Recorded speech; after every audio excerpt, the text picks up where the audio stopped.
Let's get it. Yo, what it do? What it do? It's your boy Polo. I got my man with me. Very special guest. Langston's very own Joe Crockett. Legendary. Von Joe Crockett. Correct. I'm gonna come inside the booth on this one. What's going on with it, Joe? Oh, come on down, Polo. What's going on with you, buddy? All is well. I just want to thank you for allowing me to come on your podcast. Open up for me to come on. I really do appreciate it. I appreciate you for coming. Why would I not come on? You're a legend around here, Joe. You think so? Oh, I know so. I know so. What's been going on with you down in Atlanta before we get to the Langston part? What Joe got going? Because you've been gone from around here, 26 years. 26 years? There's a lot been going on. What's been going on for the last 26 years? Moving here to Atlanta, it's been 26 years. My mom and it was still living when I moved. I moved there to better myself with a better life and to do more for my parents. Arriving to Atlanta 26 years ago, I had one brother there and a god brother, Terrence and Marlon. I met them along the way and phenomenal brothers. We lost Marlon about 2 years ago. Terrence is still living and he's doing good. He's doing Nicki Minaj, Trina, and all the celebrities. So I went to his salon where he worked, not knowing nobody but my two brothers. The salon that I went to was called Flavors at the time, and it was managed by Doug and Terrence. Again, they are phenomenal talents. It's beyond a range. They just gifted. Terrence is gifted. Doug is very gifted. He's a legendary barber, Bonner Brothers, and all of that. And going into the door with them and entering into a salon barbershop with them. It was very amazing. Things I did not know how to do. Doug took out time to teach me, and he believed in me more than I believed in myself. Because I'm coming from... You're coming from here? I'm coming from here. I'm leaving lines in Jerome Wade's hair. Jerome was my first client. Be leaving lines in Jerome's hair, and Jerome being Joan by his colleagues, brothers and them back. You got a line in your head, but Joe Crockett did it, but he supported me. So me entering to Atlanta, did not know how to fade correctly, didn't know how to blend correctly, didn't know how about no hair shows or nothing like that, because it was totally on a different level. And Doug took me in, and coming from here, I never felt like I know I was okay, but I never looked at it, I was that good, because I'm coming to a whole new atmosphere, a bigger place. Don't know nobody now, but two people. And those are my two brothers, but they believed in me so hard. Sometimes I tell people can see what you cannot see. And me going down there, I had like $20,000 saved up in the shoebox. You get money that 20 years ago? Yeah, I was getting it, and that's why I come back here and I give out so heavily, because Lancaster have supported me throughout anything I have done. So going down there, going to this new scale, it was totally different. I really felt like I wasn't good enough because their fashion was different. But my brother will always tell me, and these are his words, motherfucker, you good than anybody else. Those were his words. You should have knew that shit coming here, because to us now, you went to Atlanta feeling like that, and to us, like, I'm trying for the people that don't know, like I grew up with Joe. I did too. And Joe, like, you stayed in style to us, you know what I'm saying? But see, it's like a mirror. You don't see you. It's come naturally. It just come like you washing your face. You just do what you do. You don't see nothing else. It's built into your interior. You don't see nothing. So it just comes like this. I don't look at it. I just see it just happening. So going down to Atlanta, wasn't scared. Got there first day I got there was July the 4th. So my anniversary was just yesterday, being there 26 years. Everybody cutting hair. The salon is like a movie. It's like a movie. You got B&B coming in. You got Shaquille coming in. You got all these celebrities coming in and everything. It was it like Baps? Like the TV show Baps? It's better than Baps. It was called Flavors. It was better than... They would have did a movie back then. Doug would have been rich. It's like Freaknik time in It like was. That time. It was. You had the dancers there. You had. It was the spot. You know, in Club Nicky's was next door. You had the girls there. You had the dope boys coming in, and it was like a door that's always open and always open. But every last one of us in Flavors, about 10 of us, no lie, all was bad. Wasn't no weak link. All was bad. I came in, late. I came in late. So, I'm looking at them doing hair and these different dudes. They wasn't doing the same dudes we was doing here. Hair had went to a whole different level. So I was like, oh. So Doug sit me down. Bonder Brothers was coming up. And they was looking for the boldest, the baddest, and the best barber in the nation. And Doug had beaten them out almost every year. You talking about thousands of barbers from all the way around the world. And Doug was like, Javon, watch me for 30 days. And I was like, okay. So me watching him for the 30 days, he said, Javon, you ready? And I was like, Doug, I don't think so. You got these Bobby, you got it was Bobby, it was Mo, it was so many of us up in there. Tony, it was so many. Sean Ingram, all of us, we up in there.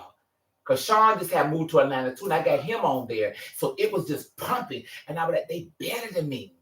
Shout out to Sean. Shout out to Sean. Shout out to Sean. Sean is my godson. And and he, I got him on along with Flavor. Doug taught us how to make clothes.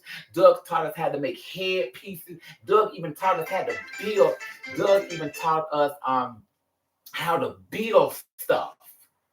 Wood and plyboard wood. I mean, just so he was a Doug teacher. is something you never even seen. Sound like a master teacher. He's beyond that. But everyone that he has taught has became phenomenal. It cannot be touched in no way, no form, nothing. Anybody that Doug Tompkins has taught can't be touched. Shout out to Doug. Forget about you. Shout out to Doug. Yeah, Douglas Tompkins. Right now he's in Lithonia. Doug is a beautiful young man. He's his wife, his mom, his sisters. They're just phenomenal people, but he can never be touched with. All the stuff that I learned how to do Beijing and all of that came from Doug. So when you was here doing all that, you already went to Atlanta and learned some of that? No. So what you were doing here, that was just local. That was just local. You went down Doug there and saw opened me up global. The whole broader scale. Doug taught me anything I needed. He made sure I had it. He took me in like I was a baby, set me beside him in a stool and say, watch me, Javon. So me getting into Atlanta, 1999, July the 4th, Bonder Brothers show in August. It wasn't even 30 days. I was like, Doug, I don't think I'm ready for this. Man, you got it, man, you got it. But the rest of them, get them. Old lady came in the shop. I was curling her hair. And the lady said, Javon, be in the show. You okay? I said, yes, ma'am. Got in the show. I have never seen so many barbers in my life.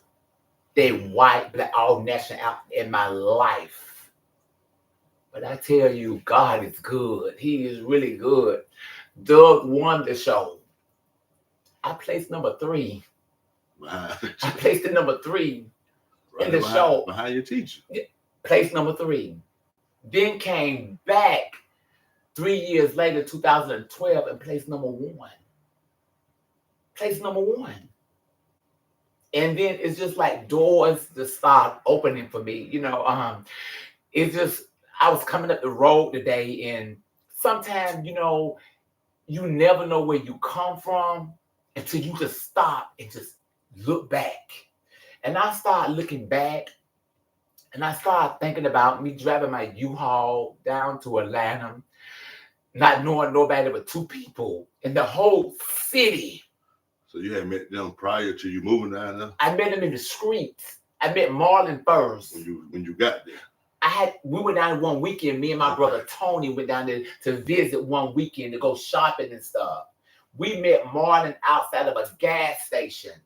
Did not know him or anything. That's life. Did not know him. You meet the best people though. We did not even know Marlon. Marlon did not know us. Marlon said, y'all dress real good. I like y'all car. And we was like, okay. I was like, I'm Tony. Tony like, this, we Tony, we Javon. He was like, where y'all from? We said, we from Lancaster and everything like that. And so he was like, y'all want me to show y'all around? I was like, yeah, okay.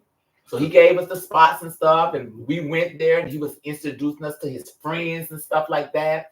Did not know nothing about Marlon. Never even seen Marlon before.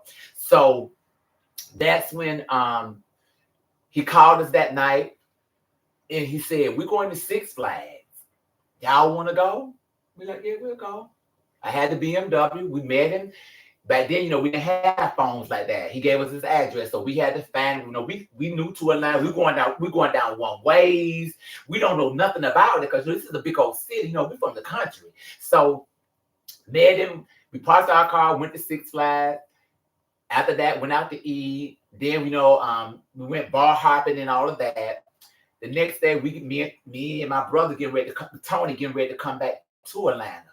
Marlon calls and said, before y'all leave, come past my house. We're like, okay, go past his house. He give us a house key. Anytime y'all come down here, y'all are my brothers. Y'all can stay with me. I met Marlon I moved in 99. I met Marlon probably 87.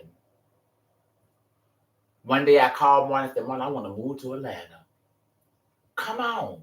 Let me call Terrence. Terrence got a shop down here. Called it Terrence, connected that Terrence, said, Javon, if you want to come, I'll give you a job in my salon with me and Doug on. You're welcome to come. So I said, okay, Marlon. I said, give me a year. I'm going to stack up my money and I'll be down there. But it's just something about God. The lady, when I had my shop on Main Street, I was working with Melissa, Janice, and Jeanette from Unique Hair Design. I remember you was on Main Street. All of us came from Hair Connection, working with Marlene. So I was working with Melissa one day, and I happened to go to Kim, the Chinese woman that's down the street. And about 2 doors down from her, it was a vacant building. I got the number and I called, and the lady answered the phone, white lady, and I was like, hey, I saw a sign up on your building, and hey, I would like to turn into a salon barbershop. And she said, okay. She said, what's your name? And I said, my name is Joe Crockett. She was my first grade teacher. My first grade teacher, my 5th grade teacher. That's hot. That woman move in whenever you want to. From the time she was living, she called and checked on me. So after 5 years, I wanted to move to Atlanta. I called Mrs. Searles. Her name was Carolyn Searles, my first grade teacher, and then she came to be my 5th grade teacher in Southside. I always called me her son. She found out who I was. She gave me the key without a lease, period. I stayed there for 5 years, and I called her one day. I said, Miss Sir, I want to move to Atlanta to do better. She said, Joe Crockett, make sure it's clean when you leave. I still got 2 more years on my lease. She said, don't worry about that. I packed up. I was supposed to move to the next year. I moved within the next 2 months to Atlanta. I told my brother, I said, well, I'm older than y'all are. I want my own place. He said, okay. So we go down to Atlanta, and he knew a lot of people because he was from Atlanta.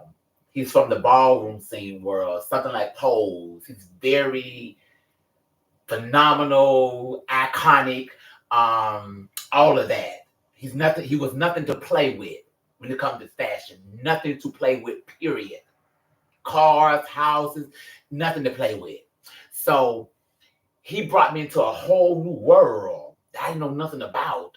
So went down to Atlanta, and me and Terrence, I went out. We got back home at 8 o'clock, and Terrence was like, Javon, Marlon ain't at home. I was like, oh, he's probably with the work or something. By that time, the phone rang. Javon, where you at? I said, Marlon, we at your place. I'm up the street. They doing based on income on apartment. I'm in line for you. Marlon had got out his bed and went and got in line for me. Get your place. I was number one in line. Number one. That's all. In line. Line was wrapped up around us from here all the way to Atlanta with people. He was number one. When I got up there, I went straight on in. The woman called me. I filled the application out. The woman called me 2 days after that. Marlon had talked to me, when can you move here? Moved to Atlanta. Mama was sick. My mama had open heart surgery. I did not want to leave. I did not want to leave because she all me and Sydney had. Oh. Mama just had open heart surgery. But she told me, she said, go ahead and go. I'll be fine. I said, well, I'll come back home this weekend. So I moved on to Atlanta, went through a bad storm in Augusta. Didn't even think I was going to make it. The storm was so severe, but I finally made it. Got there, got my stuff situated in my apartment. Everything was up. And I say God has blessed me to be phenomenal. It's beyond that. I work with Dwight Eubanks. I work with Jamel. I'm working with Todd. I'm working with Spencer Malab. The colorist. He's just phenomenal. I'm working with the Salon Loft. It's about like 30 of us. And these are some phenomenal people. Phenomenal beyond a range. And, it's just God has allowed me to come across people I never even thought I would meet. Funeral home people, doctors, lawyers, psychiatrists, dentists, rich people. I have met so many people in Atlanta. It is pathetic. The LBG community loves me to death. And I will fight for them anytime I have to. We love you to death. It's just phenomenal people. I have met so many phenomenal people. They always ask me, I deal with all different type of people. Since I moved to Atlanta, I became a pastor. I do not like to go to church because God took me out of the building and placed me in the wilderness. And I love it because I'm not judgmental and they're not judgmental in the wilderness. They don't care about my tattoos. They don't care. He's a little bit feminine. He got girlish way. They don't look at that. And I like that. Going to church, you got to be a certain way. You got to dress a certain way and this and that. And I went through that. But I tell you one thing, no matter what I went through with churches, no church never handle me. Because I was who I was and I wasn't going to get downplayed. I was not going to be talked to any kind of way. And you was not going to kill my character, no matter what you thought I was, no matter how you thought I shouldn't be this way and that way. I was still me. And that would never change for nobody. I tell people I'm not perfect. I'm a long way from being perfect. Well, the way you tried, everything lined up perfect for you, though. But I still make mistakes. We all do. I graduated from Lancaster class of 83. I have a reading disorder, but you would never know it. I have a reading disorder, a learning disorder, but try me and I'm still bad. I don't have to have a degree. You know, I don't have a degree. I don't have all of that. I don't even have a doctorate. But my wisdom is nothing to play with because it's God-given. So when you say you out there in the wilderness, I mean you really basically helping people that's on the streets and stuff. I help people no matter where they are, because no matter where I was, you helped me. So I don't look where no one's at. I just see them to be who they are, and they're still God's children, no matter where they are, because we have no right to judge. So in the wilderness, it's not judgmental. They accept me, I accept them. And I don't care what they are. You know, like I just met one of my friends since I got here, and we grew up on Market Street together. I told y'all his name, and I saw him. I immediately pulled over. Why would I not? I didn't care about him being this and that, and this. That does not matter. One thing about me, my realness can never be tampered with. You can say anything you want to about me, but can't nobody never stand and say to you that he's fake, he's phony, he lied, he talk about people. I don't have those characteristics. I never had. And like I say, you know, I'm going to always be me because that's who I am. And people have try to downplay me. You know, he's feminine, he's gay, he's this and he's that, and he's this and he's that. But that does not bother me. Because one thing about it, you become a bad person. And you cannot say that I hurt people or I talk about people. I don't have an ear to hear you chat about no one. I don't want to talk about nobody. I cannot speak life on someone. I don't want to hear it. And if you can tell me about this man right here, you go tell him like you told me.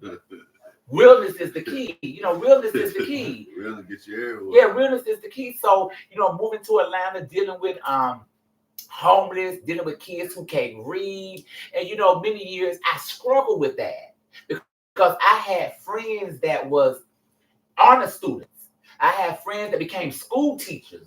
Monique and Every Ways are my sister and my brother. Monique is a school teacher. Eric is phenomenal, smart, educated, and all. And many years I struggled because I was like, why I ain't like them? You know, they smart, they educated, and this and that. And one day God said, but I made you to be who you are. Yeah. And then now I witness the kids who can't read properly. I love on them because I know how it is to not be able to write big words and big sentences and stuff like that. So when I talk to them, it's okay. Because I found a way to do it. Where I can't do things, I got people who can. If I had to write a letter right now, I can't write like that. But I got a staff who can write like that. If I can't spell like that, it's okay. But I got Monique and Eric and Dr. Brady, my brother. I got them who can. So yes, help is not even, they're going to do it just like that.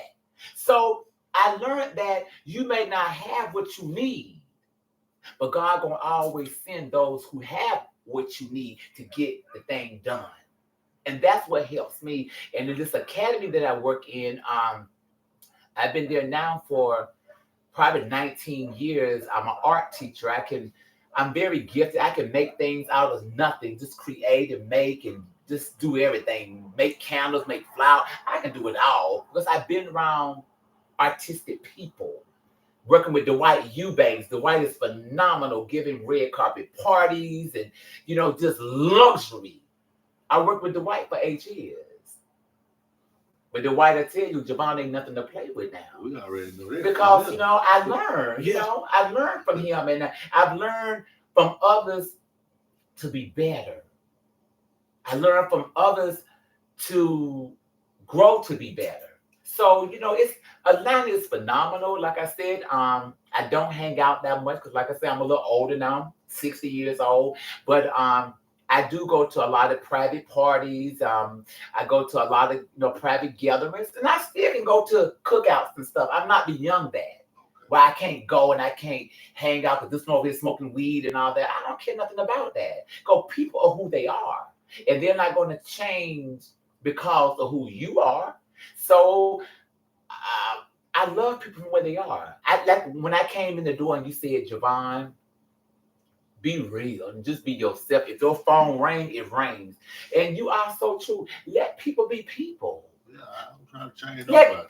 We ain't changed all the way. Let me in the cell. Oh, I remember you from the project. Right. Party Street Apartments. Hey, 1506. Marco, what's your 1506? 2602. Yeah. 2602. So when I first heard your name, my mama say, that Joe. I said, Joe. She said, yeah. She said, that Joe a bad motherfucker. Next thing I know, he was sitting drop top in the parade. I said, God damn. I ain't never seen a black person sitting on no goddamn car, no parade. Right. So dirty. That was back in the early 90s. So dirty. No, you was back in the 70s. I mean, you was back in the early 80s. I looked. The early 80s. Going to the parade on the drop top. Yeah, it was back in the early 80s. I said, what the hell? People had cars like those. Joe, we didn't have to rent oh, you them. don't remember that? Joe had everything. Yeah, I remember. I just thank God that no matter what I had love with it and kindness with it. That's why people spoke so highly. I remember this, what my mama said about you, amongst a lot of things I heard. Wow. So that speaks volumes of a good person that you are. I never cared about luxury. I never cared about that because my mother didn't raise me and my brother Sydney like that. Now, we took care of what we had, but I never had to fight for luxury. I never had to fight for clothes. I don't care about designer clothes. Target is my stove. Target, and last but not least, City Trend. You make it look good. It's clothes is clothes. Now, sometimes it be the person that wearing them, though. Well, I can say clothes is clothes. I ain't got all these half-price clothes. I don't have money for that. I got, my kids, they coming up in August, and, I don't have money to waste. God has allowed me to drive nice cars and all of that. And I thank God I got a nice home, a nice home. I'm in an apartment. I ain't even bought no house yet. And I just don't know what I want right now. Because right now, the luxury stuff does not catch my attention. What I'm concerned about now, as I have got older, that I can be a light, that people can see him in me. And don't nothing else matter. I don't care nothing about the clothes. I don't want you to see Gucci in me. I don't strive for that. Because not being truthful and being honest, I've had my share. I've had my share now. And I don't care nothing about the Louis Vuitton. I don't want some labels y'all can't even pronounce. I couldn't even pronounce them wearing them. Like this Gucci, I don't want top labels that they're not even selling around here. My brother got me labels from overseas. And, this Gucci and Prada and Louis Vuitton and Balenciaga, we did that back in 82 and 83. So that's old. My brother was wearing that stuff like that. But when I moved down to Atlanta, my brother was a label villain. A villain could not be tampered with. He brought me into this ballroom scene world, gay ballroom scene world, and dealing with phenomenal people like Miss Andre, Miss Rahi, Fred Chanel, just dealing with all of these people that wore these big labels that people didn't even know about. That stuff just came out a couple of years ago. They was wearing that stuff way back in the early 80s. And so I don't focus in on that because at the end, this will expire. True it is. I need something longevity. And that is something that can last me forever. So my mission is to live a life that can live on. It would never die. Your legacy. Beyond that. Your legacy. You want to be. Yes, and I want somebody, because when I was at, Javon? I was at the tailgate And this young lady came up. Okay. This young lady came up to me and said, "Are you from here?" And I said, "Yeah. I got on my jersey, class of '83." And she was like, "For real?" And I was like, "Yeah." I said, "Baby, who your mama?" She was like, "Cause the kids now, I do not know the kids. I know their moms and their grandma." When I asked you when I came in, who your mom? Yeah. Show me a picture of her. Yeah. I said, "Yes, I know her." So I was like, "Who your mom? Go get your mom." So she went and got her mom. Mom came back. She said, "This is Joe." And she I said, tell you. "Yeah. Legendary Joe. Yeah. I don't care about all that." She was like, "He's from here?" And your mom was like, "Yeah. Joe from the projects in Southside. In Collins Alley and all that." And I said, "Baby, let me tell you something. Good do come out of Langford. Good come out the projects. We here. Not about that. Good come out the projects. We're here. Good come from Southside. Good come from Collins Alley and Market Street. We're here. Good come out the what we call the slums, the inner Yes. city, the ghetto. Yes, There's great people in there. We just label ourselves, and right there, there's a statement on us anyway when we first label ourselves. Good do come out of places. I don't have a degree. I don't have all that. But I know one thing I got his anointing. And that weighs over anything. And the world didn't give him, the world can't take it.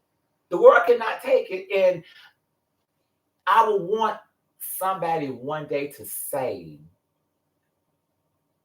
don't want to be like me. No, you cannot be like me. But learn something from me to better yourself, to be better than me. I like that. Don't want me. You can never be. Let me get this thing straight, because I be challenging this all the time. Message. Let me tell you this. I was born July the 28th, 1965. I had a twin. We was born right on Market Street. She was born first. She was born at 6:45, and I came 5 minutes after her. My name is Javon. Her name was Laverne. That's on my birth certificate. I've never changed my name. Joe came out when G.I. Joe's was. I love the G.I. Joe's. I love the G.I. Joe's. So my mom and them started calling me Joe. Okay, growing up in the 60s and 70s, teachers can tell you, I used to go to school and say, "Don't call me Javon, call me Joe." Because I hadn't grown into my character yet. I'm still a little boy. And Javon sounded like a girl name. So I did not want to be called that. And then my cousins and all of them was calling me Joe. So when school came along, Javon was a new name I never even heard of.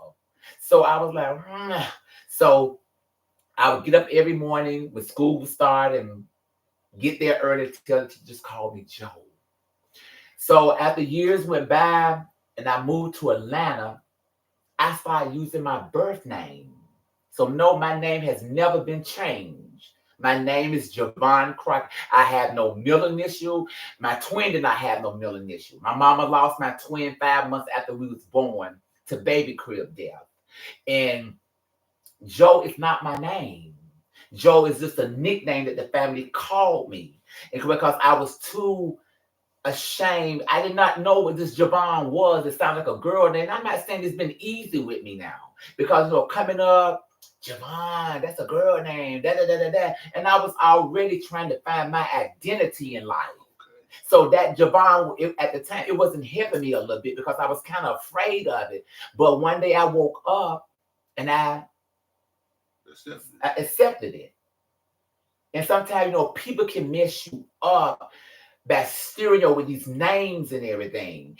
And calling a child on Joe. That's all he hear. But now when he go to think about it, you've been calling him Joe until he was 5 years old. 5 years to be calling Joe. Now when he get to his schooling of first grade and second grade and kindergarten, it's Javon. So it's just You never know what people deal with. And I'm still, coming through high school, I still was me, and I still was in the parades, and I still was doing all this thing, and still dressing, just still being me. But I was still trying to find me. I was still trying to see, who this was. I knew I wasn't like nobody else. I knew I was not like my brother. I just knew, but I was still trying to figure it out because, I was young. My mind was young. And I was still trying to figure this out, and then being a premature child, I wasn't fully developed yet. Because, remember, a child had to be carried 9 months.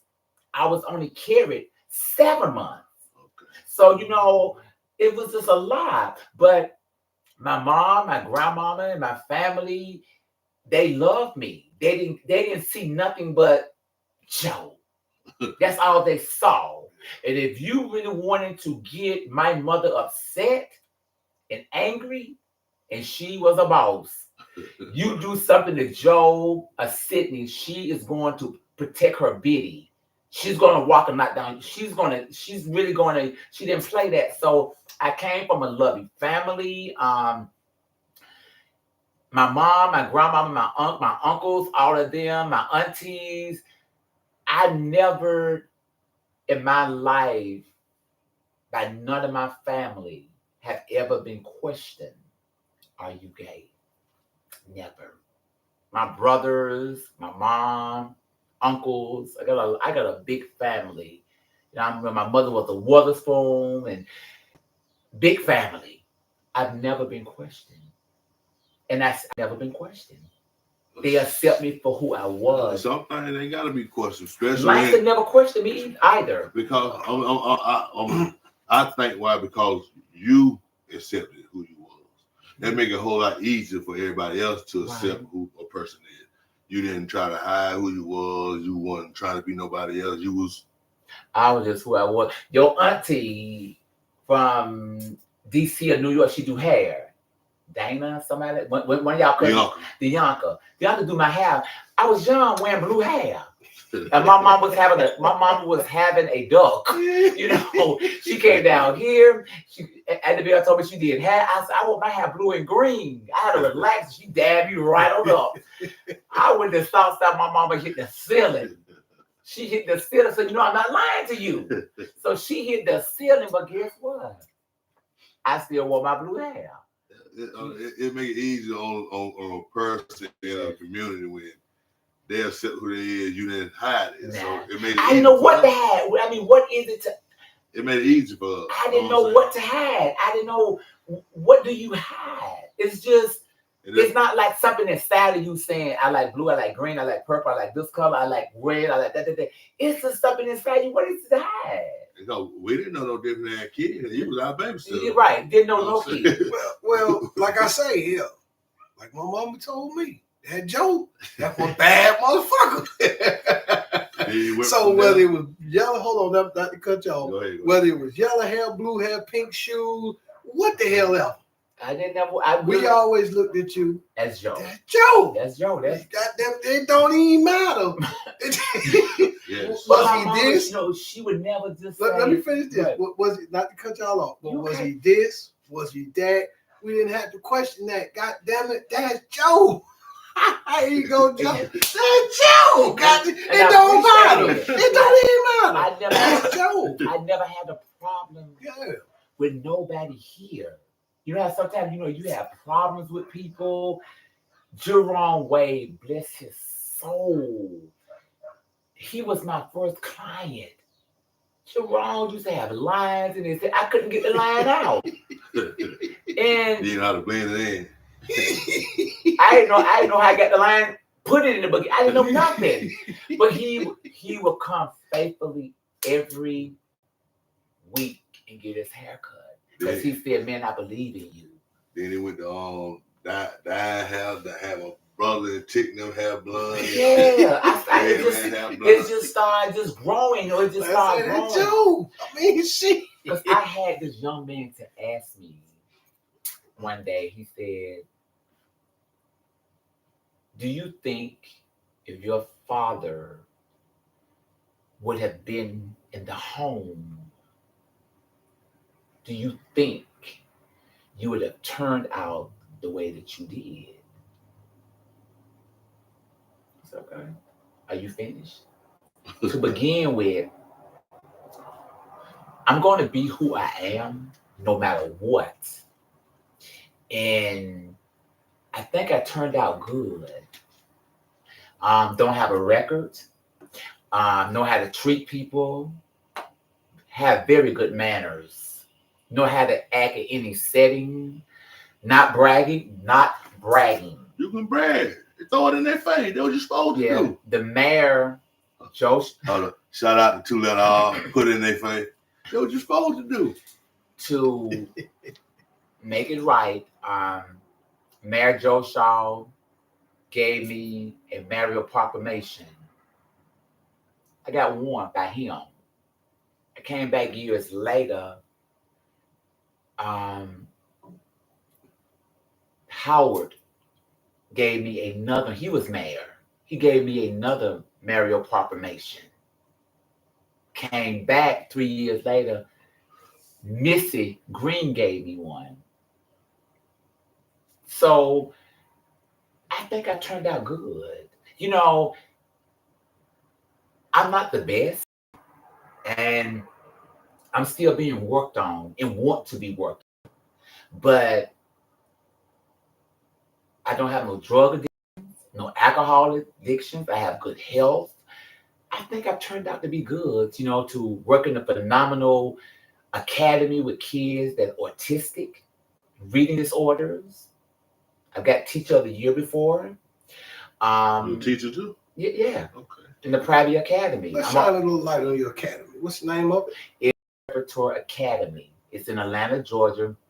The CEO is Dr. Harrison Brady, which he's my god brother, but you know, he trusts me to go in there with those kids, you know, and the kids are phenomenal. I work with them. He has also have another part in another area dealing with kids that runaways, child molesters, you know, these kids have been molested and raped and all of that. And I just think whatever I got, not only him and his staff can see it, and they will call me and say, Mr. Crockett, when you come out here, you know, talk to one of these kids. And, you know, I never had a problem going and talking to them because they are from all different walks of background.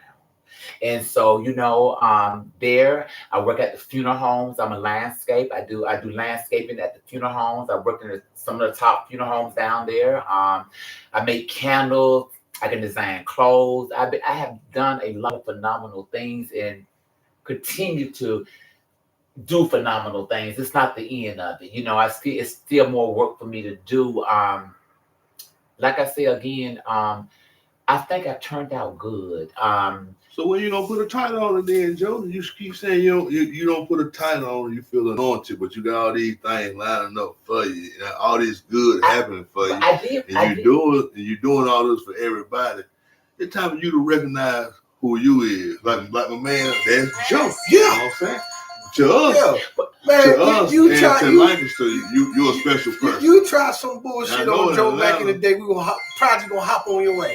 You're special down there. We gonna tear your city down fucking with Joe. But you know, you gotta realize who you is. You're a special person. Though. You did a lot of things that, like I said, you was the first person I seen sit drop top open up in a big time parade, riding downtown Main Street. You had your business. People that's like, no, I don't like, but you know what I'm saying? You got people not scared to be who they is. And I meet a lot of people like that. And a lot of them will tell you, like, shit, it causes a joke. And a lot of normal guys like ourselves, you hung around us, you know what I'm saying? Yeah. We accepted you for who you was, you know what I'm saying? You open them gates up for a lot of people around here. You know what I'm saying? You helped raise some of us up in one way or the other. I think, like you said, a title, that's not my mission with titles. I don't like titles. But I just do do it for you, though. Yeah, I just do what I do. You know, I just do. The only thing about as long as I get God's presence and He give me health and strength to do what I do, that's enough for me. See, they gave God a title. Yeah. We talking about a title for you where everybody like, because you deserve one. Yeah. But you gotta be, every time somebody give you one, you said that's not for me. You gotta own up to it, man. The chosen one. That's good enough for me. Okay, the chosen one. We're gonna roll with the chosen The one. chosen one. You gotta look at it now. You're a great person to some people. I try to be. You're a good people to some people. Yeah. Some people might not think you shit, but they still ain't got nothing bad to say about you. Okay, now. And even in Atlanta, I work with people every day, and in my complex, they just be. If you would just cut the light on and shine the light in Atlanta, you'll be like, Joe go on like this. Joe go on like this. You know what I'm saying? They got big Atlanta. Yeah, Joe go, and everybody. And you probably go in any shop in Atlanta and be like, Joe Crockett. No, they're not gonna know Joe Crockett now. Javon. They'll be like, yeah. Oh, okay. Yeah. We know Joe. They know Javon. Yeah. And I puts it down. I ain't gonna tell you no lie. And I tell people in this wilderness that God has allowed me to enter in. I deal with the worstest ones, hard-headed, don't want to listen. I be like, God, why you give me the heart? But I tell you one thing. I put my feet up on their neck. And, I don't play with them, but they respect me. They be like, nigga, one thing, I need this from you. And they tell you, Javon, be it on it. Javon get you in the car. Javon come to your house. Javon knock on your door. Javon keep down your. Javon goes on. It's needed, though. And then they respect that because given your character, then you see the real Javon, like, oh, this is who this motherfucker is. You know what I'm saying? Motherfucker respect. I see where he getting at with it. Yes. What he's saying is, I'm gonna take the words out your mouth. When people see that you respect yourself, right, they have no other choice but they respect you. They have to, because if you see me and I respect myself, and I love myself, whatever we got going, you don't have a choice. That's true. Yeah. Sometimes I have to say, what is wrong with you? You think Eddie Bell used to go on bad? They'll tell you Javon cuss up. Do you think? Shout out to Eddie Bell. Eddie Bell.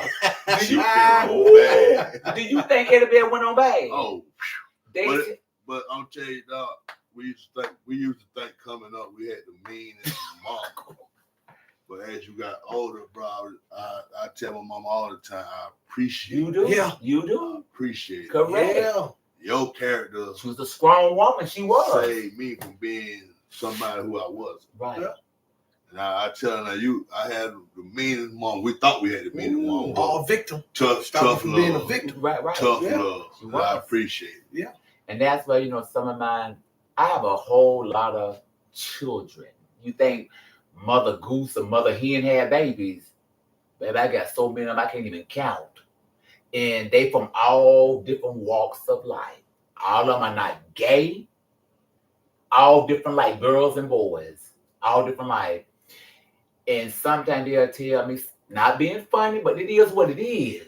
I came through the ballroom scene where kids are lost. The LBG community, mama put them out, daddy put them out, disconnected from them. Some of them call me mama. Some of them call me pops. Some of them call me daddy. I don't get into all of that. Long you can see the love that you need from me, I don't care what you tell me.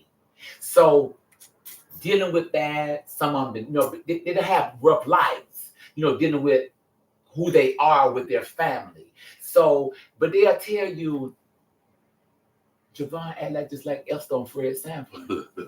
Javon goes on. I can call one of them. They say, my daddy go on bad. Javon goes on bad. Javon, we know Javon. We know Javon goes on bad. Y'all just don't know. Javon come to your house. Javon can see you in the store and knowing that you ain't done right, and you be trying to dodge him and have him. And come here. Yeah. Come now.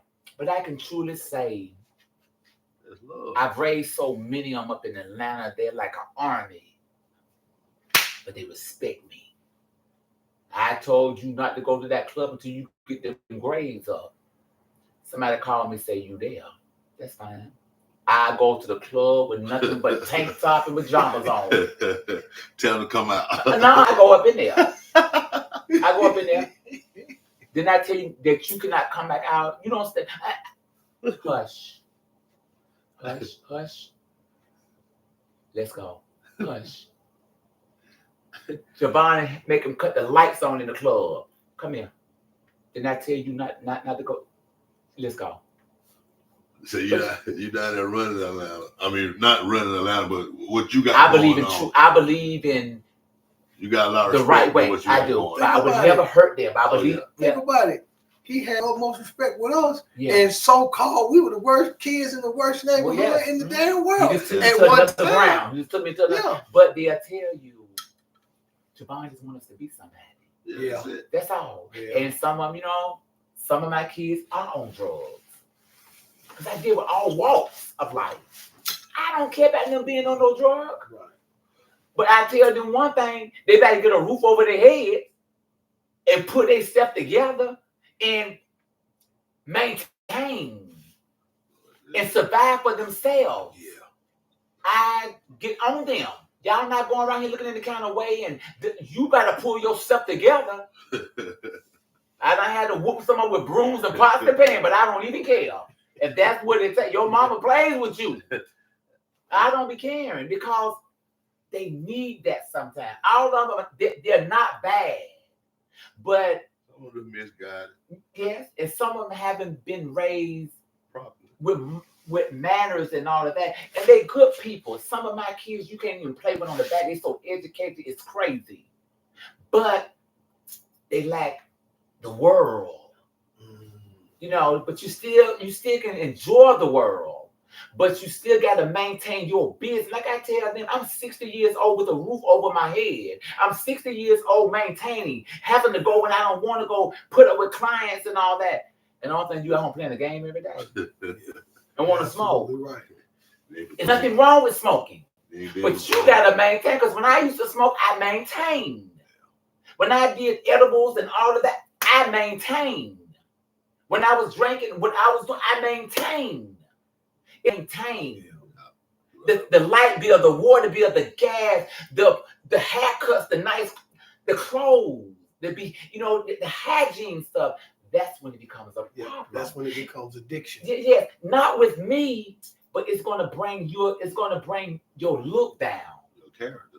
Correct. You're gonna start to show. Yeah, when people see you don't care about yourself, how they gonna care about you? No, that's it. So it has to make some type of sense.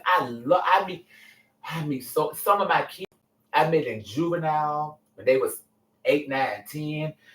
All of that, they're grown.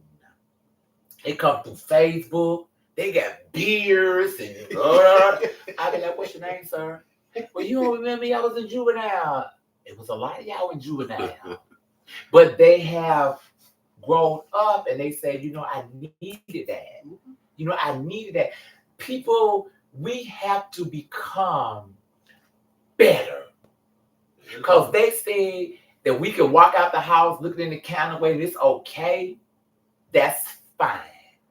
But when are we going to get in our brain? It's not acceptable because they say it's okay. When I was coming up here, because they say that we can do this and we can do that and da-da-da. Is it right? You got to look at yourself. What type of legacy? What type of footprint? What type of shadow that you want people to pattern after? Because it's kids that's growing up behind us. So what they gonna be? If you don't know how to pay your bills, how Joe Crockett gonna know how to pay a bill? If you don't know how to keep your lights on, how is little Joe Crockett gonna know how to keep his lights on? You gotta be examples of what you're trying to display because the kids, they are watching. Oh, yeah. They're tuning in. I see kids in school, they can curse, but they can't spell. They can curse, but they can't even add change together in pennies and quarters and dimes and tell you it's 75 cents. Something is wrong. So now tell me this. When they get grown, they don't know how to add pennies. They don't know how to keep a house clean. They don't know how to pay their bills. They don't know how to save money. What do you have then? You become a statistic. I got it. I got it. I speak about it on every show. Yes. You have irresponsible, unresponsible. I see it all the time. You have two types of people, responsible and unresponsible. Correct.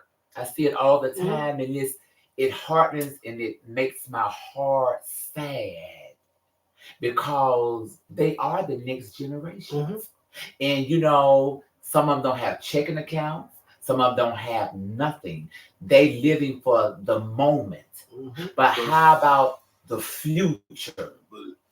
At one time, I used to live for the moment too because I didn't think that I would have a future. Right. You know what I'm saying? Because I was so jacked up when I was doing the lifestyle I was living. It was at a point that my mama just put insurance on because she was like, she don't know when I'm coming home. Right. Okay, because you only compare yourself for that next day. Correct. Because you don't know. I can't prepare for the future. No, you cannot. Only time I started preparing for the future when I had kids. When I had kids, my kids raised me. They taught me that I had to grow up. Right. When I had them, then I wanted to keep a job. That's good. I want the dress better. Right. I wanted nice things. Right. I wanted them to see that they got a father, not just a daddy. Right. I started to make things. Right, correct. So you done an amazing job. Yeah. You done an amazing job. So you became responsible. I became responsible. I was very irresponsible. I like it. And some people don't see that yet. Yeah. It took me till I'm 46. I probably got it right when I was 35. Right. But it probably didn't register till I was 40. But it registered though. Yeah. That's all that matters. It registered. Some people take a while. It takes a while, yeah. They call it growth. And you know, I look at it too, you know, with people that we gotta get better. We got to. We gotta want to do better. You know, again, like the world say we can wear this, we can do this, we can do that. But does that make it right? Because we gotta look at it. If we want better jobs, what do you have to do to get a better job? With me now, being real, being truthful and real. Like I said, I ain't perfect. Can't nobody judge me. Because I got to see him for myself. And I got to go to judge him for myself. I remember when I was smoking weed. And I always want to do better in life. I always wanted greater things in life. And I still want that. That has not changed. I always want to be better. I want a better job. You know, so when I was smoking weed, I heard God say, if somebody call you for an interview right now to be the face for Delta or whatever it can be, and trust me, I can hold it. I can hold it. But if they give you a drug test, the thing that you've been waiting for 59 years, 60 years, now it's there. You go in, you interview. I know how to interview properly, good manners and everything. But when they run that drug test, they're going to see whatever in your system. Now you're showing right there that you're dishonest because you never told them that you smoked or anything like that. But in their policy of job, whatever job you got, they have a policy. Yes. And you got to know their policy. Why go for a job and you know that you're going against their policy, but you're going to sit up there and go for an interview and waste their time? So when he told me that, I said, look at here. And you already done told me one time. Maybe 2 and 3. I'm being real. This is me. The relationship God that I have is between me and him. Ain't nobody got nothing to do with it. Because it's between him and I. So when I said, okay, you done told me 3, he said, this is what he said now to me. He said, stop smoking weed because it's witchcraft. It keeps you not in your right mind. Yeah, it feels good, but it's witchcraft. Oh, okay. But I knew I wanted to do better job-wise. I put it down. Because I don't know when somebody go, I said, Lord, this is what you do. Please do this for me. Please do this for me. don't let nobody call me after 30 days. Because I know if they call me, You weren't ready. I'm not ready. So sometimes what God got for us, we ain't ready. It's not him. It's us. We don't want to get ready. So we have to sit there and be disobedient. I told you not to do it, but do it. Have your fun. But you're going to stay right there until you're ready. So I went through that. I give me an edible. So I doing edibles. He appeared again. Didn't I tell you leave that stuff alone? You hard-headed. so I saw it because I said, well, I ain't smoking, I can do edibles. You know, that's how we are. Yeah, trying to find something. Try to find something. We got to be real. So, Javon, you thinking that in your mind now? Correct. You thinking that, okay, well, here, Smoke. 30 days for the smoke. Right. It ain't 30 for the edibles.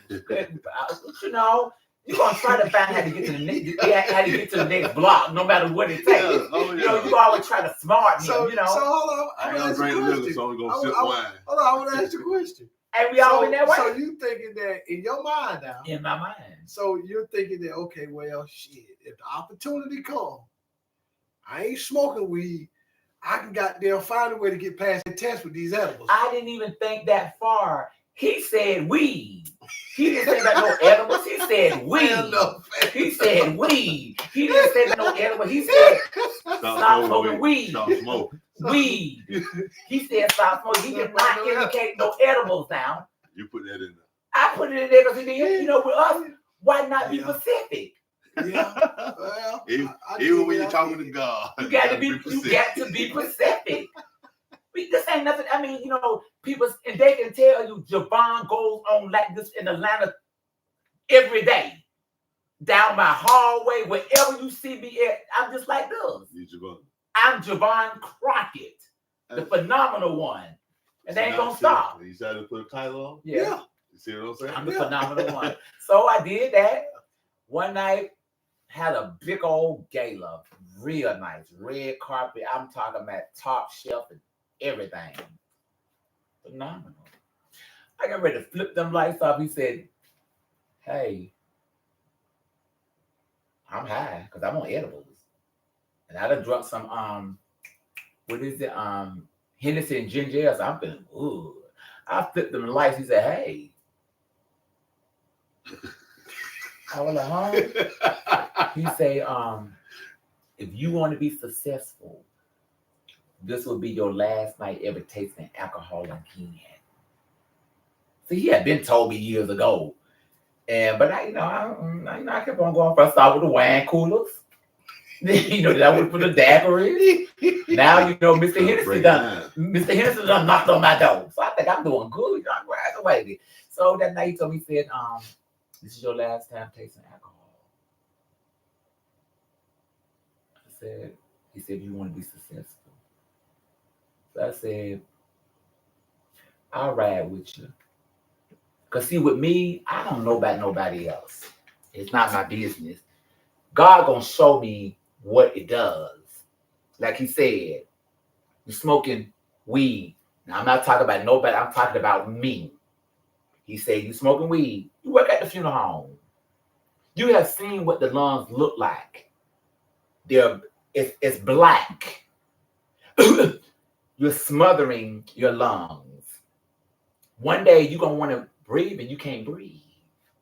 When you smoke, you ever seen that woman on TV, how all this it out? He set everything down and he displayed it to me. He made it come alive where I could see it. Right. I said, Lord, please don't let that happen to me, please. Please. Then he said, when you roll on, did you ever look on that thing and say cancer? So why do you want me to heal you from something I'm telling you to leave it alone? It kind of had to make sense. Put that down. Now it's edibles. He said, it's witchcraft. He said, you actually gonna eat something you don't know where it come from, not knowing that when you swallow it could interrupt your brain, memory loss, blindness, and you trust it like that? No doctor prescription now, and you're gonna trust it like that? I said, I'm down. You ain't gonna tell me. I say I'm done now. I say I'm done now. I heard you the first time. I heard you the first time. Now, come on, I'm down. What he say? What he gonna do? Huh? What the editor gonna do? You gonna cause you blind, interrupt your brain. Anything can happen. Anything can happen. The day right now, you tell the person right there, the day right they now. They can do what they want. They won't get. Yeah, but guess what though? Sometimes until you have a face-to-face with him, how you gonna know? And that's real. That's real. Sometimes it takes that to have a face-to-face with him. Because he's real, he's a spirit. It takes that sometimes. So you gotta have an encounter with him to know that he's real. If you don't have no encounter with him, you would never, we all years singing and all that kind of stuff. I was telling my cousin, Reverend Spears, and my godmother, Sister B, I sung for many years in David's stand and never shedded a tear. And was not going to walk me down no aisle because I didn't believe in that unless it was real within me. Other day, last Thursday, I'm outside listening to a song. Tears just flowed. And not only that, I was able to see what he was saying. It was I Fly Away. And I'm outside where I work at, and I was just there and I was just humming the song. I got so full up, it was pathetic. Full of emotion. Yeah, and then I was able to see me flying away one of these Sunday mornings, when life is over. I was able to visually see it. I'm crying right. And Sister B said, you just walking into your destiny, Javon. Now, see, and then one of my God brothers said, well, you ain't never felt him all this year? I said, no. You sure when you ready? Bingo. Sometimes you have to give up something to get what you need. But when you don't want to, it's like a gamble. You give up something to get what you need. And sometimes we don't want to give it up. But how will we ever receive what we need? So we don't want to give it up because we think that's all that we need.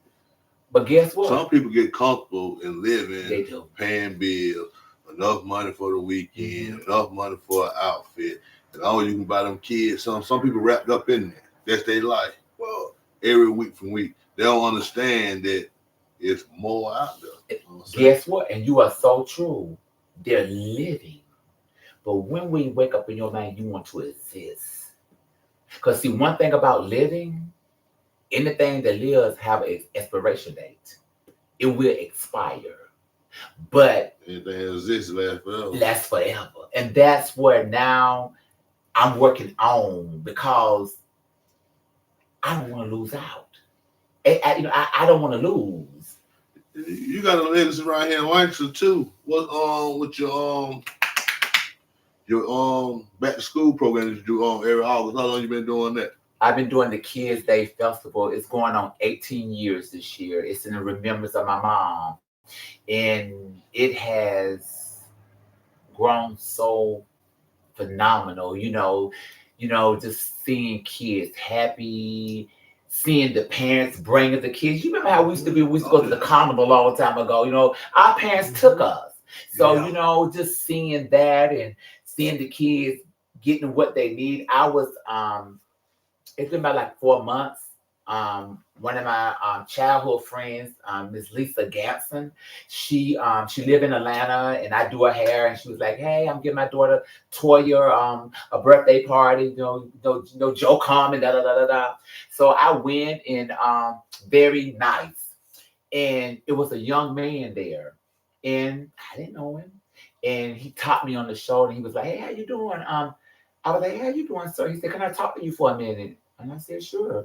He said, I'm from Lancaster, and when I was a little boy or whatever, we came to your Kids Day Festival. We came until I got grown. And he said, I prayed one day that I would meet you. He's because me and my mom was going through a hard time. He said, I never won a bicycle, but the book bags and the school supplies, they did me good. And I just wanted to say, I thank you for it. So, with the kids, I want to be able to work harder. I want to bring a school back here. I want to be able to not only do it here, I want to do it in Atlanta. I want to travel the world with it to give kids book bags, empower them with knowledge, to let them know the sky is the limit. It's just not only here, it's the sky is the limit. And that you can become anything that you want to be. I got people that I've been dealing with, they're going to school to be doctors and lawyers and brain surgeons. And I met these kids when they was young. But coming across their path, I do anything I can to help them because they really trying to be somebody. Yes. So, with the Kids Day Festival, it will be it will be August the 23rd, Saturday, August the 23rd, Southside Park. It's growing phenomenal. I think that the city councilors, I think the mayor, I thank Lancaster, period, for just allowing me to come back and to be a light, and people always say, well, you do the Kids Day, no. We all do the Kids Day. It's not me. Oh, my customers in Atlanta, they donate, my family donate, my classmates donate. So it's not me doing it. It's us doing it. We all doing it. And and I love it so much. When it comes to kids, any child, I've lived my life, Marco. I've had good things.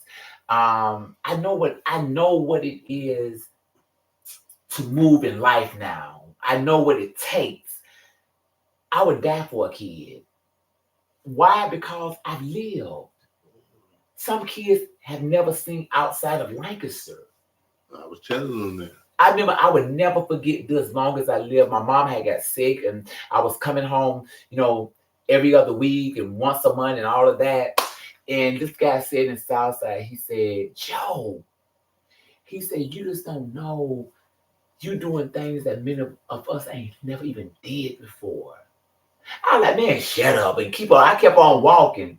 But years passed it. And that seed grew on me to know that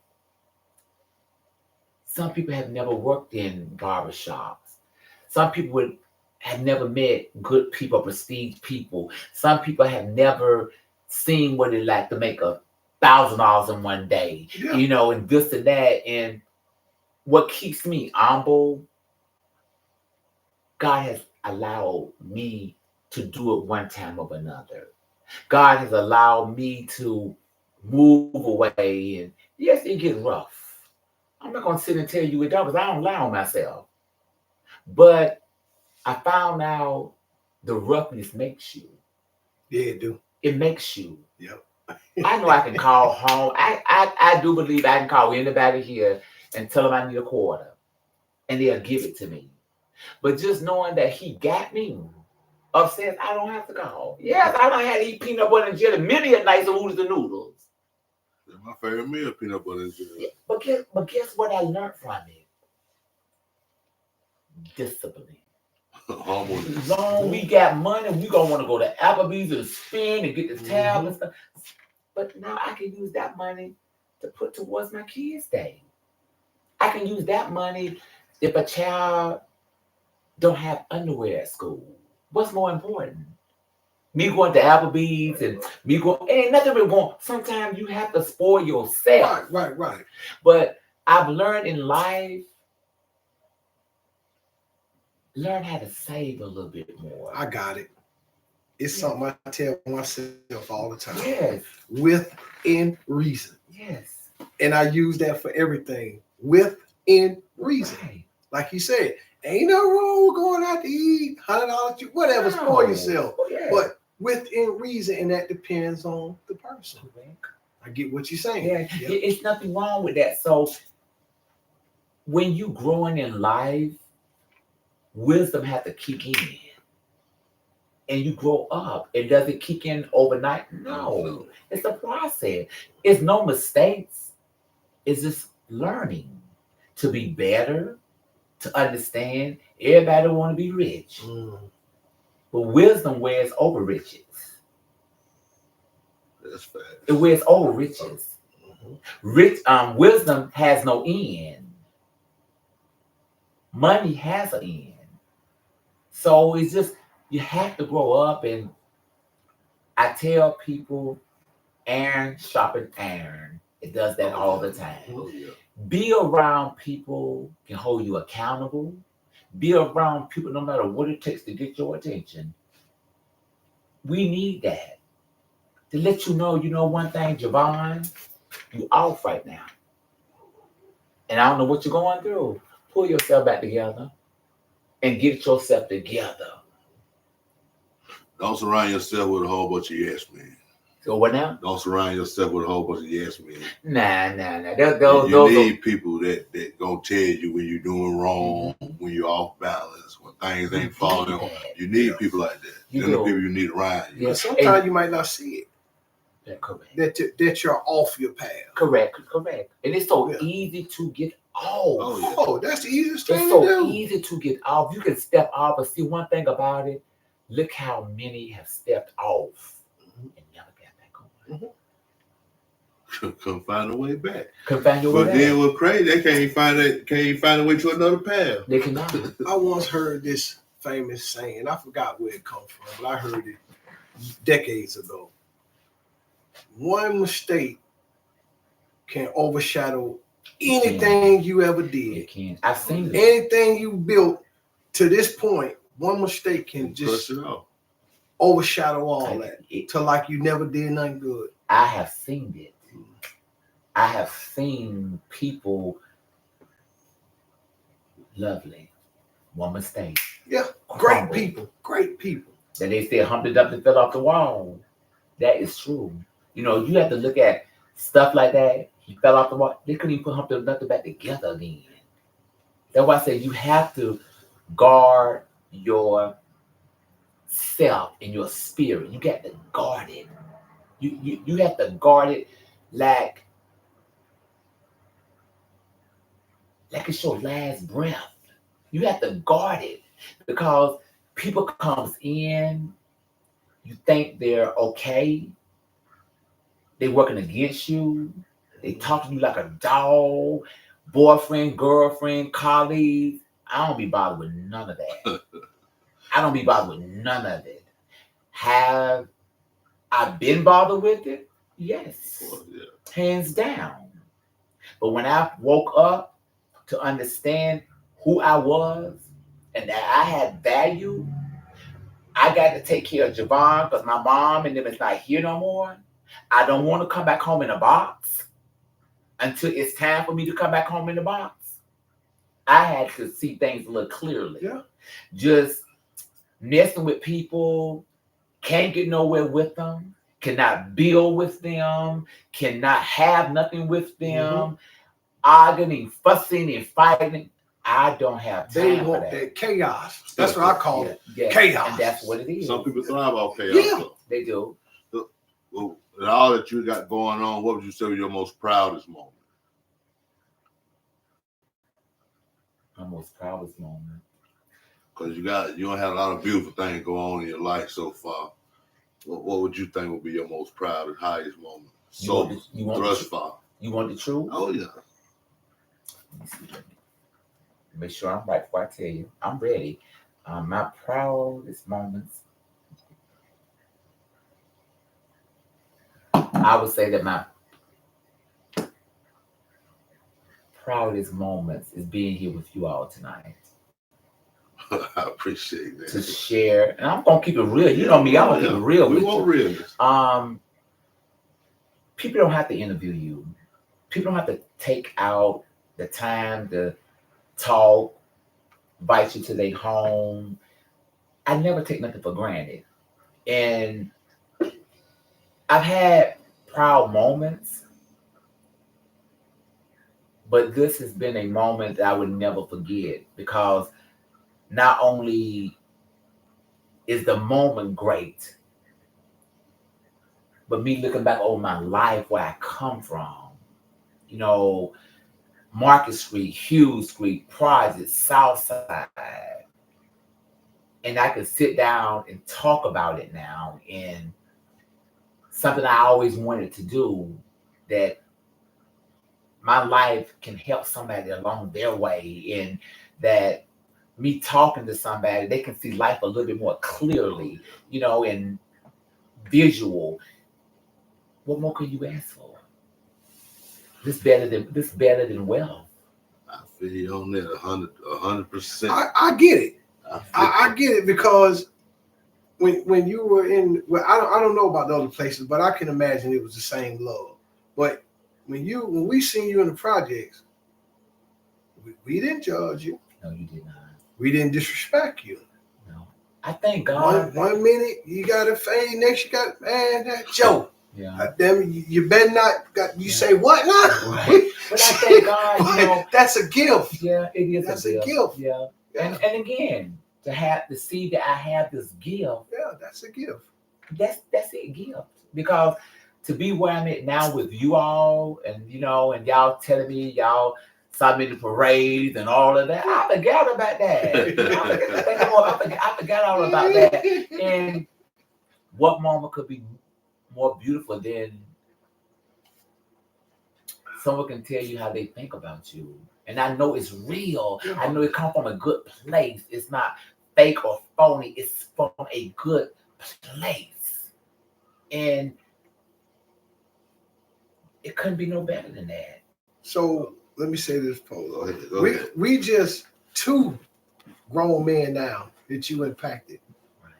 Okay. This is a question that I'm asking you to you. Okay. We're just 2 Correct. men now that you impacted when we were children. Right. So your footprint is way deeper than what you think. Think about that. We just 2. Yeah. Like I said again, we just 2. Oh yeah. I don't know, and I'm glad. Don't get me wrong now. Yeah. I'm glad I'm this away. I can't see my shadow. That's the harmonies with you. I can't see it, and I'm glad that I can't see it, because I don't know how I will be.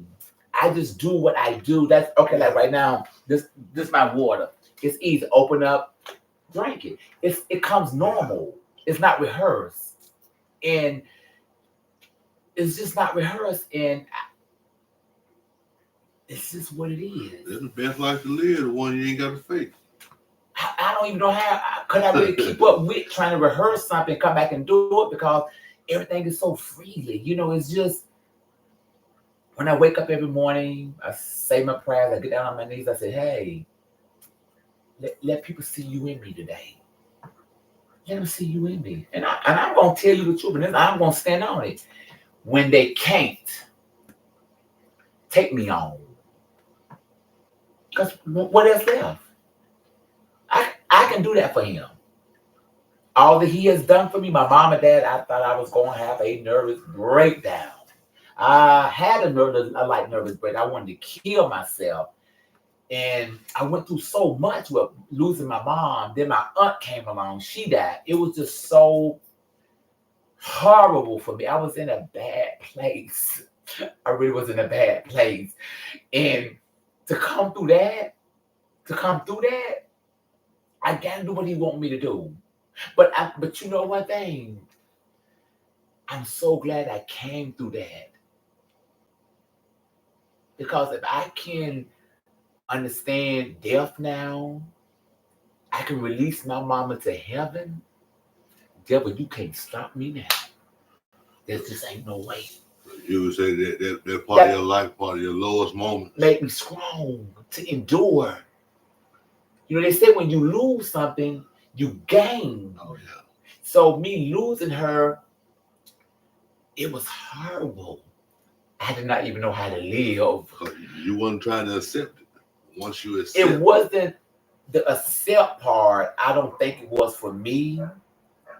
That's all I knew. Yeah. That's all I That knew. was your normal, your That's day to all day. I knew. I talked to my mom 20 times a day. I say, Bunny, don't call my phone no more today. It starts at 6 o'clock in the morning. If I can say if I'm coming home, my mama gonna talk me all the way till I get to her front door. I don't care if it's 5 o'clock in the morning. She up waiting with her gown on for me to hit that door. So that's all I knew was her. I did not know nothing. I always worked it to make her proud of me. Then when I knew she was proud, I worked it where she didn't have to want for nothing. I don't care if it was bras, panties, I don't care what it was. My mama, my grandmama, and my aunt, they never had to want for anything. I don't care if I came home every month and brought groceries home. You would think I owned the grocery store. Then when they start, getting toes had to be taken out, sugar diabetes, I had someone to come in and cook for them every day. Breakfast, lunch, dinner. Then I turned back around, had somebody come in and clean up the house, cutting the grass. They didn't have to do nothing. I owed them that. Oh, yeah.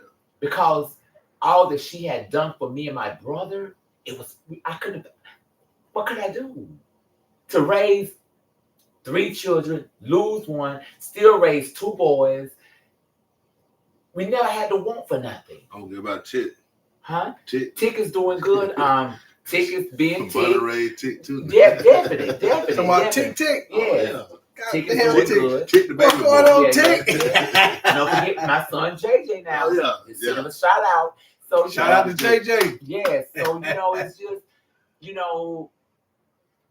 that's all I knew. Those were my cheerleaders. They was my wife. They were my girlfriends. They was everything. So I didn't have to look for nothing else because they was that.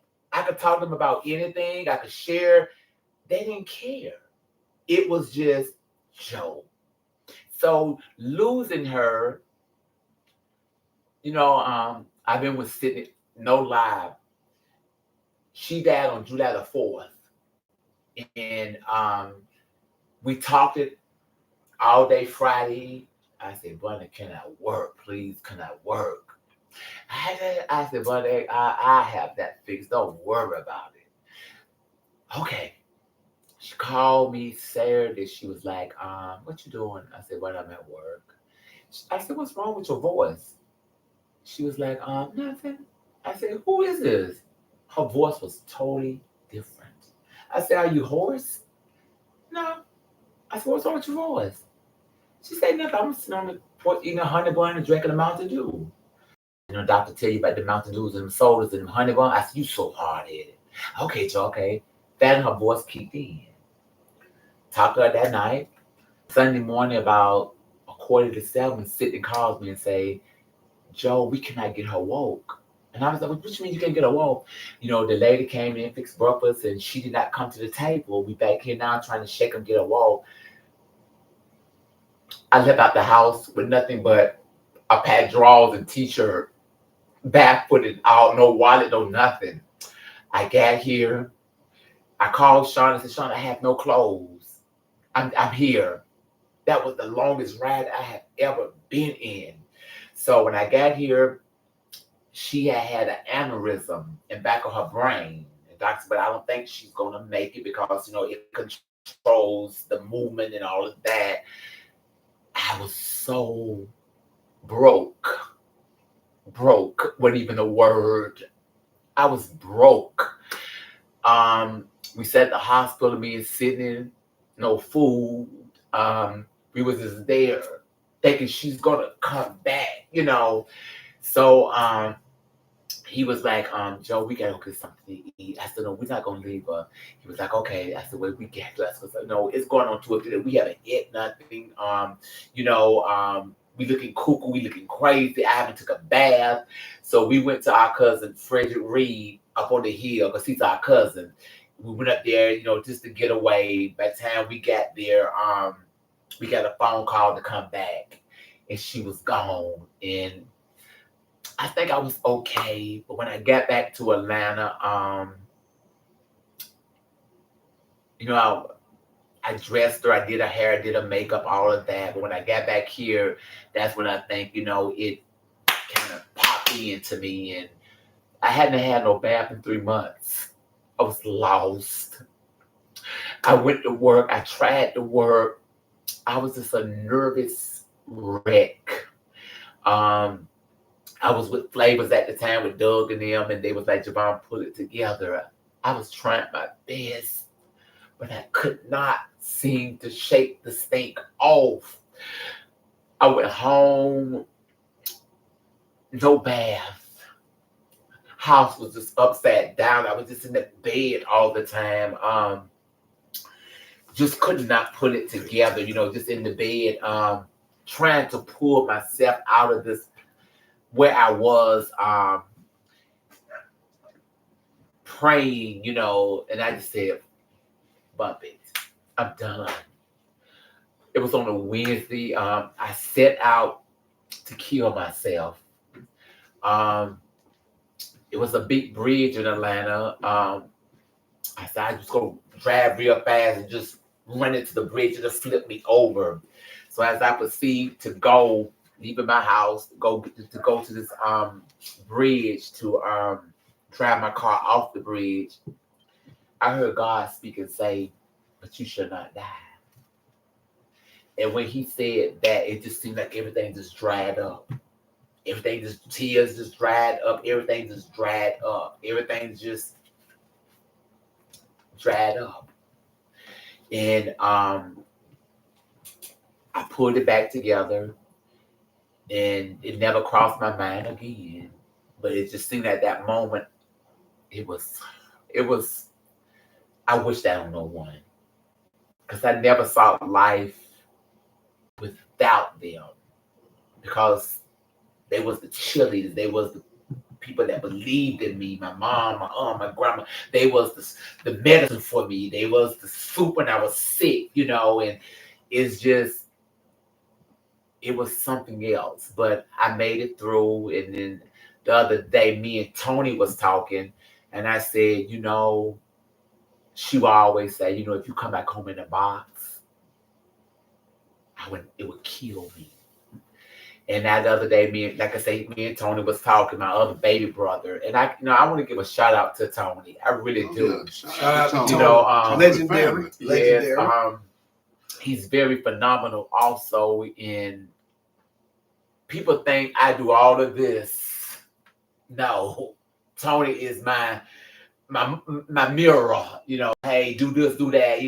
People don't see that, but he has always been my mirror. Sometimes I don't think I'm good enough, but Tony reassured me that I'm better than good, And Marlon was the same way, Terrence the same way, my brother Sidney, he's the same way too. Bobby, Andre, Monique, all of them the same way, but sometimes they can say it, but they have to register here like you say it. And sometimes I still need, just look okay. Do you think this is going to be, I still need, Everybody need a little reassurance. Yeah. So, like I said, but I thank God the other day that he did take her first. Because if God would have took me first, she would have died with misery. And I would not have wanted my mama, my aunt, or my grandmama to die from that. Because all they knew was, so me leaving first, they depended on, they depended on me for everything, because I had them spoiled. I had them, they was my babies. They was, they didn't have to want for nothing. So I had them, they were still getting Easter baskets at 70-some years old. Still getting Easter baskets, the baby dolls. They was, but I had them like that, because all they had done for me, caring for me and helping me to be who I became, the money didn't mean nothing. They was my millions, It didn't mean nothing. And I wouldn't trade them for the world. I don't care for all the riches in the world. I would never trade my mom and them for nothing. We're gonna take Joe 9 in the line. What time? How old you were when you left here? I was 35 when I left. So we're gonna take Joe 960. You run across to Joe. You coming from Atlanta. And you pull up in Langston South Side. You run across that 30-year-old Joe on Hampton Road. What advice what would you tell that Joe? You have done quite well. And I'm proud of you. You have done quite well. That's a good answer. Yeah, you have done quite well. Because we've been because that's the Joe that we know. Yeah, you know you have done quite well. And I would look him in the face and say, you know one thing? Keep on doing what you're doing, Joe Crockett. Make them happy. Show them what you can do. Most of all, let them know God is over you. God doing everything for you. But you keep on going and make the world and God proud of you. That's what's up. Don't come no better than that. No, it don't. It don't come no better than that. What would you tell somebody that's, since you got a lot of things going on, not just Joe doing hair or Joe preaching or Joe, what would you tell a person that's trying to collab and do some of the things, try to put all that in their basket that you got in your basket? How can you mold them and tell them, let them know, like, keep going, everything gonna be all right? Don't stop. Because if you stop, you'll never accomplish anything. Keep on going. So what? I made candles. The first time they didn't turn out right. But that didn't give me a reason to stop. So what? When I did hair back in the day, and I left all these lines in Jerome's head. That give a reason to stop. But you can't mess with me now. You understand what I'm saying? So you can't I stop. don't know. I could have mean bald head, Joe. Huh? I could have mean bald head. That's easy. That's simple. Who can't cut a bald head? A razor do it all for you. Who can't do that? If you got to hit it with the right structure, you're going to bump it up. Man, let me hear. If You, you want man, you can't make no bald head. one thing, Fabulous. you say what now? Say you can't make a bald No, head fabulous. I'm not gonna say that. Okay. My head bald too. It's a men's weave. My head bald too. It look good. Correct. My head bald. But you come up with that big old forehead. It's still there. It ain't going nowhere. It's just up on a lot of hair now. That's all. It's just up on a man's weave. It's still there. It's still there. We do it. No big forehead. It's still there. Still there. Ain't going nowhere. It's still there. It just covered with a little bit of hair, sprinkles and stuff on top, and raise it out. And guess what? Glue down. But I'm glad that you're taking care of yourself down in Atlanta. That's Joe. You get the same love down there that you received up here. So but one thing about it. So we know the party gonna be off the chain tomorrow. Let me say one thing. I'll get back to the celebration tomorrow. The love in Lancaster would never compare to the love in Atlanta. Oh no, Joe. No. You don't know that. It's love. But you gotta remember. We know Joe, they know Javon. Yeah, but I have more time here with people. Going to school, around the school bus, going to Southside Park, going to the house party. You know, we don't walk together. I done did a lot of them hair. This 26 years in Atlanta, they are phenomenal with me. They love me to the flow. But, you know, the timing line is a little bit different. I know why some of these girls like Sharon P. raised Calvin and Keena from babies. You know, I don't watch Brandon Moses' son. You know, You see, it's different. You know, the love is still the same, but we got memories. Fruity from Southside. Big Jim, Buddy May, making these biscuits this big, you know. You know, it's just certain things you just would never forget. But it's been years with these girls and these guys, and you know, arguing with them, fussing with them, cussing them out. But at the end of the day, it's still love. They come from them come like childhood friends. Yeah. The one that you grow with, y'all gonna have love for. The one that you meet, and the one you fall in love with. It's so people in Atlanta, you just don't know. They are so here too. I just met these people. They fell in love with you. They fell in love with you. Yeah, they did. The same person, the same people that we already love. Right. We already love you. But I see what you're saying. You were able to build, not only survive. So I'm gonna get on what you said earlier. It's a difference between surviving and thriving. Correct. That's when my life changed. Right. Because it hit mentally. Mm-hmm. I had a guy sit me down. He said, "Look, man, it's a difference between surviving and thriving." Mm-hmm. I'm like, "Man, what you mean?" I'm like 16, 17. I'm like, "Man, what you mean?" He said, "Surviving is food, water, and shelter. Correct. Thriving is extra amenities, Yes. other than food, water, and shelter." That's survive. So not only were you able to thrive here, you were able to thrive there also. Yes.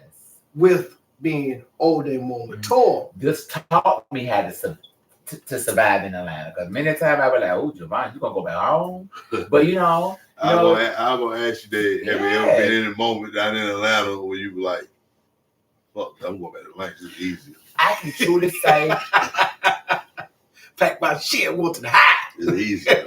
no lie to you, I never had that moment. My godmother, Aisha Mama Ann. Did y'all know Ann? Aisha Crawford. Oh yeah, my family. Yeah, that's a Crawford. You know Ann? Yeah. Aisha Mama. Ann was my godmother. When I got ready to move to Atlanta, Ann was Ann. She ain't gonna change for nobody. Oh no. I sat down and I said, "Ann, I got something to tell you." For some reason, what's up, Joe Crockett? They use the whole name. They just don't say Joe Crockett. I was like, "And I got something to ask you." I say, "Do you think I can make it in Atlanta?" And had a little French roll in the back, and turned around to the table. This what she said. I mean, these are her words. She said, "Bitch, you will make it if you want to make it. If you don't want to make it, the same goddamn car to carry you down, it'll bring your ass back home. Tell me which one you gonna do with it, and I'm done with it." She didn't say no more. She told me I'd make it if I want to make it. And every time when times got a little tight, and came to my mind, you make it if you want to make it, and if you don't, you drove down it and you drive back. Same car got your I said, "Man, do you think I'm good enough to move to Atlanta?" She said, "Bitch, didn't I tell you? If you want to make it, you gonna make it down there. If you don't, you gonna come back home." And she said, shout out to her. Her and Joyce, shout out to them. That's what she said. And that thought stayed with me. I thank God I never got in a situation that I was gonna wonder how to come back home. I never had that. I thank God for that. On my mama's grave, I never had that moment where I had to be like, "I don't know. I think I'm gonna have to go back home." I never had that. Some people venture out and look for a reason just to come back home. I'm glad you toughed it out in your situations and made it last. They're right there, inspiration alone for a lot of people. I just looked at it, and like I tell people, I mean, not to cut y'all, but it doesn't matter how many people in the last 26 years have came back. I mean, it doesn't matter how many came just to Atlanta just because Joe went to Atlanta. I never looked at it like that. Yeah. A lot of people saw Joe go to Atlanta and make it. Shit, I can make it to Atlanta. You know, I should not only survive, thrive. Making it is survival. I never looked at it like thriving that. is. You got some big shoes, Joe. See. There you go again. I don't know. I don't know what people think. You're too busy doing it instead of thinking about what you're doing. I just get in and do it. Well, you know, then you see all the love that's shown. Right. That's some big shoes. Well, I thank God, but I never had to wonder about me coming back, and that God has sustained me not to come back. But I always had a mindset like this: I gotta make Langston proud of me. And like I was telling somebody just last week, I've been around cocaine snorters. I've been around people who shoot up. I've been around alcoholics. I've been around all different walks of people. But I just kept on saying in my mind, I don't want to go back home to let Lancaster down, because I want to others to see if I can make it, they can make it. So that kept me going. You want to give us nothing to talk about. Well, So some people would have thrived off you failing. This is me. I'm not bragging. I don't think I would never fail because through God, everything is possible. He keep me going. But even if I had to go work at Walmart, You would have did it. I would have did it. Yeah. I just wouldn't just came back and just my hand and my thumb and my finger. Or I tried. No, if I would have came back and made cupcakes and sold them out the house, I would have been the best at it. Yeah. So I don't think a job does not indicate for you to be the best. The world have us thinking that. What makes you the best, like you said earlier, is subscribe. Yep. Oh yeah. Yep. Subscribe and believe in you. Yeah, believe in you. Yeah. So it doesn't mean because you have to be up here at the president office that you're doing good and everything. No, you can still be in trash cans and working for the city and still doing good too. Yeah. It's where this is located at. Mm-hmm. So I just no matter what I do, I'm gonna always try to give it my best. And guess what? If it falls, it fails, whatever, I just pick it back up and look at it, examine it. Put it too much of sugar in the cake, too much of flour. You got to kind of work with it until you get the formula right. And sometimes it takes time to get that right formula right. But again, long as you're scribing, determined mind, one day it's gonna click. Yep. It's gonna click, and we can't rush it because it's a process. Everybody wants it like that, like just like that. See, that's what the internet has got people fooled at. I think it happens. It's not like that. Process is good. You could take I watched them build like cabins. I like to watch them build cabins. Correct. And the video, right? Like cabins in Alaska and stuff. And, online you can watch anything. Okay. So I like to watch stuff like that. But the dude will take a cabin that takes 6 months to build, he'll put it in a 1 hour video. Wow. So my mind, they can be built. No. My mind knows that that's impossible to build a cabin in 1 hour. But you can't be the people minds don't know that. Exactly. So I didn't know my mind. You understand what I'm saying about the edibles and stuff. You understand what I'm saying? Yeah. See, I look at that and I'm like, damn. Now my daughter or my son would really believe that this shit was made in an hour when it's time lapse. Correct. Yeah. But guess what? Now it has not been built within that hour. They don't want to mess with it no more. Yep, exactly. Because their man has processed it. There you go. That's the point I was making. It takes too long to bake it. Yep. But the TV has shown them like that. Like that. So your question was about tomorrow. We heard you got a big birthday party going on tomorrow. Down at what's it called, the Ponderosa? The Ponderosa is the GPA association. It's along with my brother, Sydney, and his other boys. They very good people. One man is from Southside, one is a cousin, one is the some P's, and they're good people. All of them good people. And I'm glad that he's around good people. Where because he's a good person also, and not because he's my brother, but he is. So they got a building on 200 towards Great Falls, right before the fire department. So if you're looking for it, go towards Great Falls, which is South 200, right before the fire department on the right hand side. Yeah. So they got this group, the motorcycle group. They're very prestigious young men, and everybody talks about them, how well mannered they are, and how they got a good vibe. They have good talent showcases. They got good live music. They got dancers, that comes out there that do the line dance, the boots on the ground and everything. So a couple months I came home and he wanted me to come. Yeah, I'm gonna support him because he's my brother. So I came home and they had a bonfire. It was very nice, very nice. And the people there, they're grown people, a grown audience, and it was just very nice. So we talked about it, And he said, I said, well, I might want to come for my birthday. They only do it the first Sunday in every month. See, my birthday is not until the 28th, but at the Ponderosa, they only open the doors the first Sunday in every month to give people somewhere to go, not every week, but look forward to it for once a month. And so it's working, everybody loves them. They're coming from Columbia, Sherrod, they be at all different areas there on Sunday. They're jam-packed already.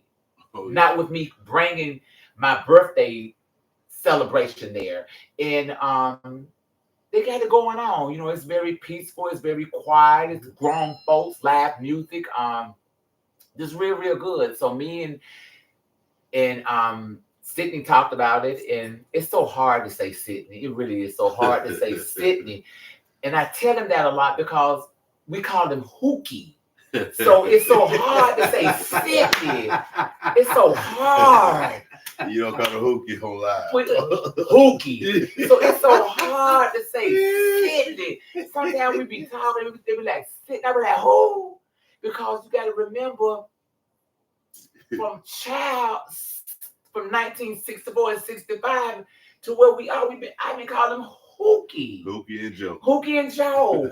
So now it's Sydney.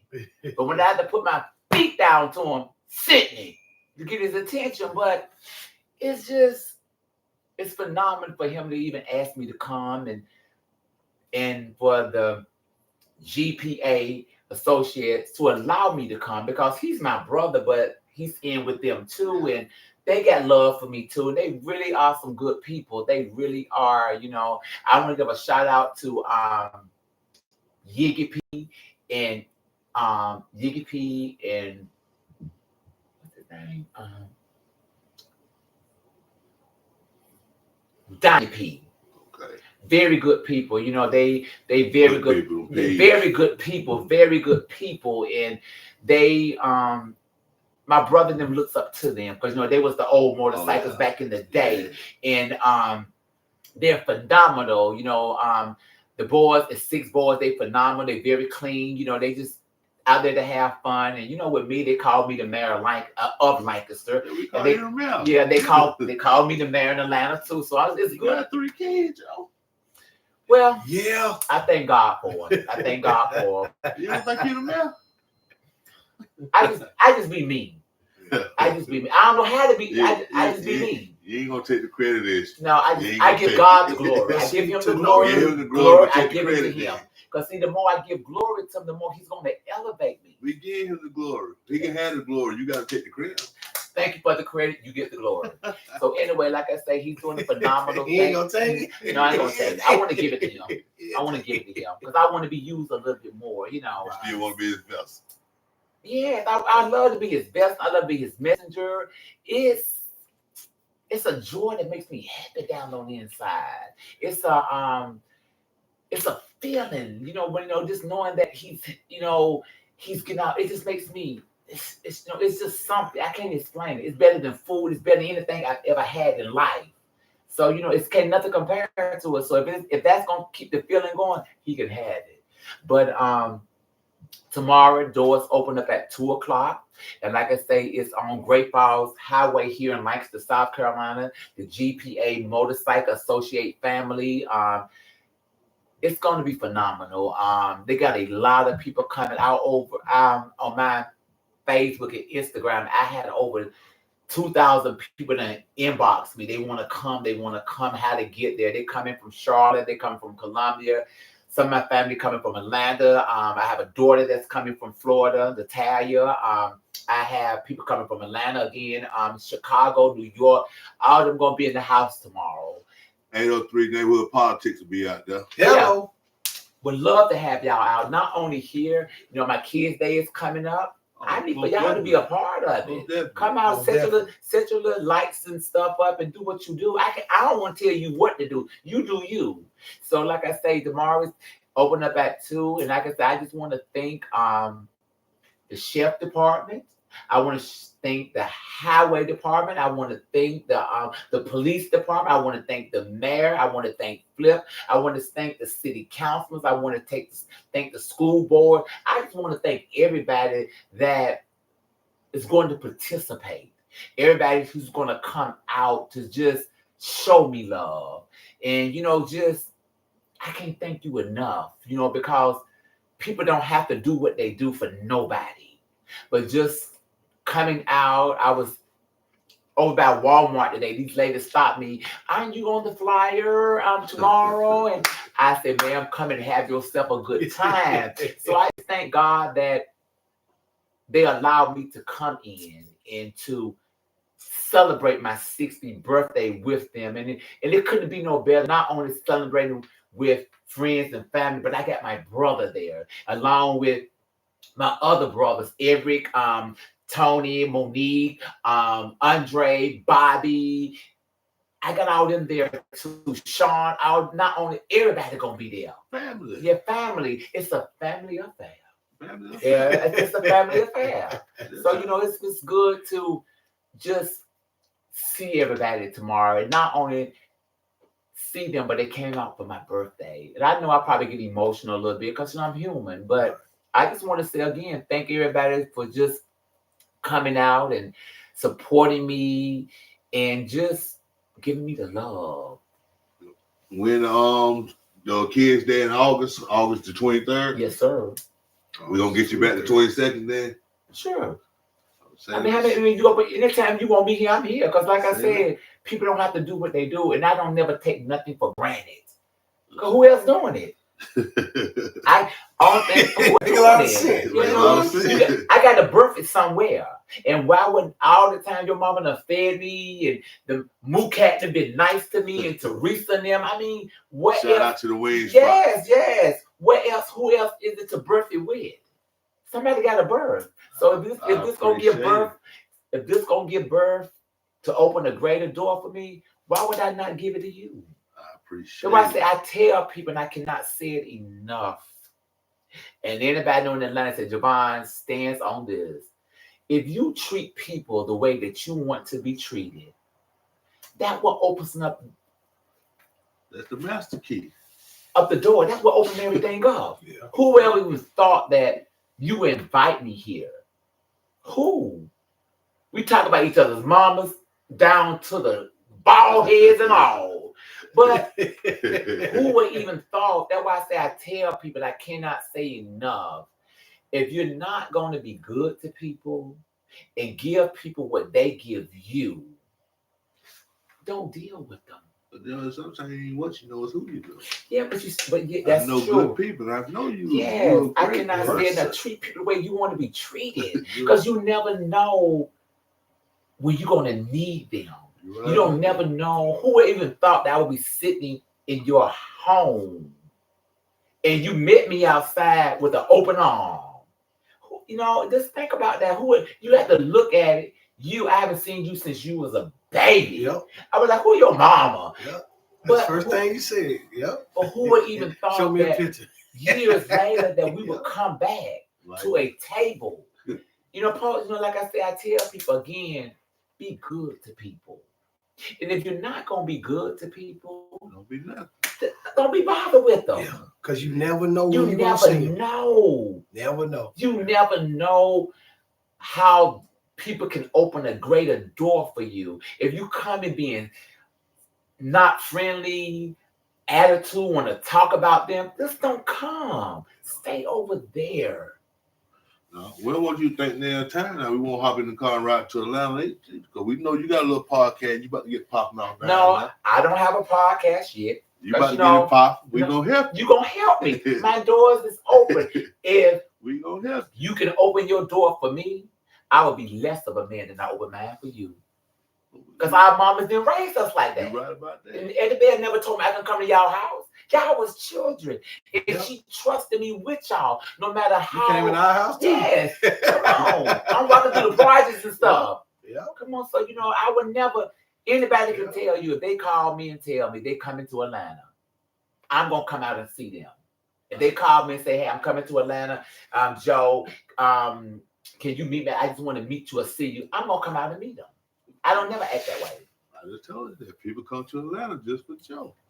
A lot of people moved. A lot of people took chance. A lot of people who they is today just because of Joe and Tony. A lot of people able to find themselves. Tony too. Yeah, just because of what y'all did. No, a lot of people hid that, but before y'all, we didn't. Even though it was happening, we didn't see it. Right. Y'all brought it to a visualization and made people we had to understand what it was. We didn't know what it was. But then it still wasn't no hate crimes going on around here for what's going on. It was just Joe and Tony. We showed it was nothing but love. It wasn't no different for us, you know what I'm saying? Shit, that's Joe. What the hell you talking about? You know what I'm saying? Even though we know Joe different, but you ain't gonna fuck with him. You Joe. You ain't gonna disrespect Joe. We're gonna chop your ass. But you know, even but that's just how we, you know. That's how we. I never seen, like you said, we never seen a man with blue hair. Shit, I don't know. Blue contacts and all. Why you got all that blue? That's right. Shit, that's Joe. You know what I'm saying? Lord, no, they go to the goddamn club. How they? Yeah, we ain't think. But see, Joe, that goes like, I'm glad he brought that up because that goes to show ignorance is taught. Yeah, it is. We wasn't taught. Oh, that's Joe and that's Tony. Yeah. That's all. And you're gonna respect them as such, regardless of what they wear. I have came a very long way. Because sometimes when people see me, they be like, "Is that you, Joe?" I be like, "Yes." I've came a very long way. I have transformed into something I could be transformed into. I have. Sometimes I have to look at the mirror and say, you're still enjoying your life. Yeah. But you know, like I say again, you know, when you're young and you growing up and you know, you being made and you being molded, I never thought I would be the person who I am. I didn't even think I could look this way. Yeah, you did, Joe. No, I didn't. I promise you did. You had that you had that character and charisma about yourself way back then. You knew that you was something bigger than what the hell you is now. So you about to tell them that. Yeah. But you know when you saw it in your way back then. I knew you made everybody else see it. I knew I was different. And not only see it, let me say this. We ain't talking about that part of Joe, but not you knew that you was bigger than what you had going on around here. Not only see You it. showed us that way back then. I didn't see it. Yes, you did. But not only see it. I was doing what I do. You put it on the front. Yeah. You put it on the front. It came so natural, you know. All thing I did, I wanted to move to Atlanta. You know why? To be a little bit better. You know why it came natural? What? When you being yourself, it comes natural. It comes natural. You're not a character. Because people in Atlanta, some of the straight men, they asked me, how was it growing up in Lancaster? And I said, what you mean, how was it? They was like, you know, did the boys fool with you? Was they nice to you? Was they mean? I said, I never had no problem with them. I never had a problem with nobody here. No males, no female. I never had a problem.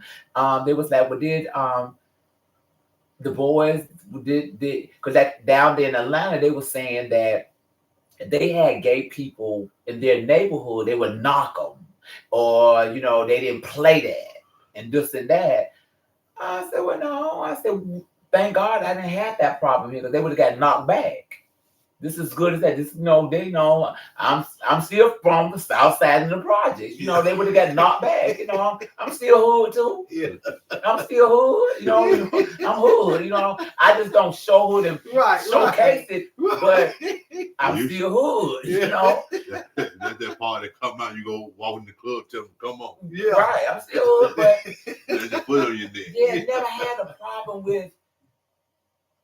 Never had a problem here. And still, when I go to Atlanta and being in hoods and being around dope boys, some of my best friends in Atlanta have been kingpins. You know, made time. I'm talking about that 10 and 15 and 25 years. I started cutting their hair when I got to Atlanta. And to the day, they scraped. We're still cool. Yeah. Deal with their wife, deal with their children. deal with their families. Nothing never changed. This is your bond. Because that's the charisma Yes. that you give off. Yes. That's Never had a problem. Never tried to approach them or nothing. We're still cool. And like I say, it's not 1, 2, 3, and 4, and 5. It's a lot of them. like you said, army. Yep. like Stampede. Like You said. know, and we're still cool because I tell people, and I cannot say it enough, treat people the way you will want to be treated. Girlfriend, boyfriend, friend, co-worker, or whatever. 2, whoever they are, let them be whoever they are. Who they are is not bothering you because of who they are. Because at the end of the day, who you are, God don't bother you. It got to make some sense. Yeah. God do not bother you because of who you are. What right does it give me a right for me to want to bother you and name call you and say this and say that, crackhead, that. Downplay you for who you are. But at the end of the day, we all fight with something. We all do. And one thing about sin is still sin no matter where it's at. It's not, okay, you saying this thing. I get tired of people saying, gay people going to hell. Gay people going to hell. They're like saying people that don't have sex before marriage. They go. I'm just saying because I don't deal with religion, but correct. I don't deal with religion either. That's like saying a person that having sex before marriage ain't going to hell. Right. Or somebody that killed somebody ain't going to hell. Or somebody We that have no disobeyed their place. family ain't going. Their mama and dad ain't going to hell. Right. All that shit sin. According to the book. Yeah, all that shit sin. It's still sin. But Ain't no it's sin like greater. this. So if the gay people going to hell, A lot of people going to hell. we all going to hell. So we all, I ain't trying to be funny and I don't knock nobody, but it makes you contradict yourself. Gay people going to hell, gay people going to hell, gay people going to hell. But you sitting over here stealing, drinking, doing everything. And what people don't realize is like when you drink and smoke and do all this stuff to your body, actually that's a form of suicide. Yes. That's a slow you process. torturing your body. That's a slow process of killing yourself. Correct. Tell them, Crawford. Tell them. You commit suicide, you're just doing it in a slower version of the process. Correct. That's what they call it. I was full aware of everything I was doing. Shit. Yeah. I was smart enough to know, like, this shit ain't the smartest thing, but I'm doing it anyway. But y'all, I ain't gonna tell you no it's lie. all sin, It's sad. Some people I know have killed themselves. Because they was gay. See, people don't know what people go through. And when you sit up here and want to say things about people, you never know where people have been at with their life. I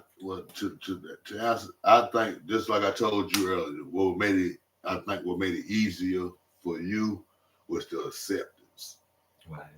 When you can accept who you is, can't nobody hurt you. No. So the people that hurt themselves for a way somebody else felt about them, they couldn't accept the fact of who they were. But check so this they out. took it out route. Right, but check this right here. We don't know how it is. Okay. We talking real, right? Oh yeah. Okay, let's get real. I'll be real with you. Okay. My mother married back here in the 80s. I'm a child. I'm a child now. Oh yeah. I'm in the 7th, 8th grade. Being tortured, you a faggot. Being tortured, you one of those things. Being tortured, you gay. Right there in Southside. In my mama's house. By her husband, which is not my daddy. Period. Many nights I wanted to climb out the window and run away.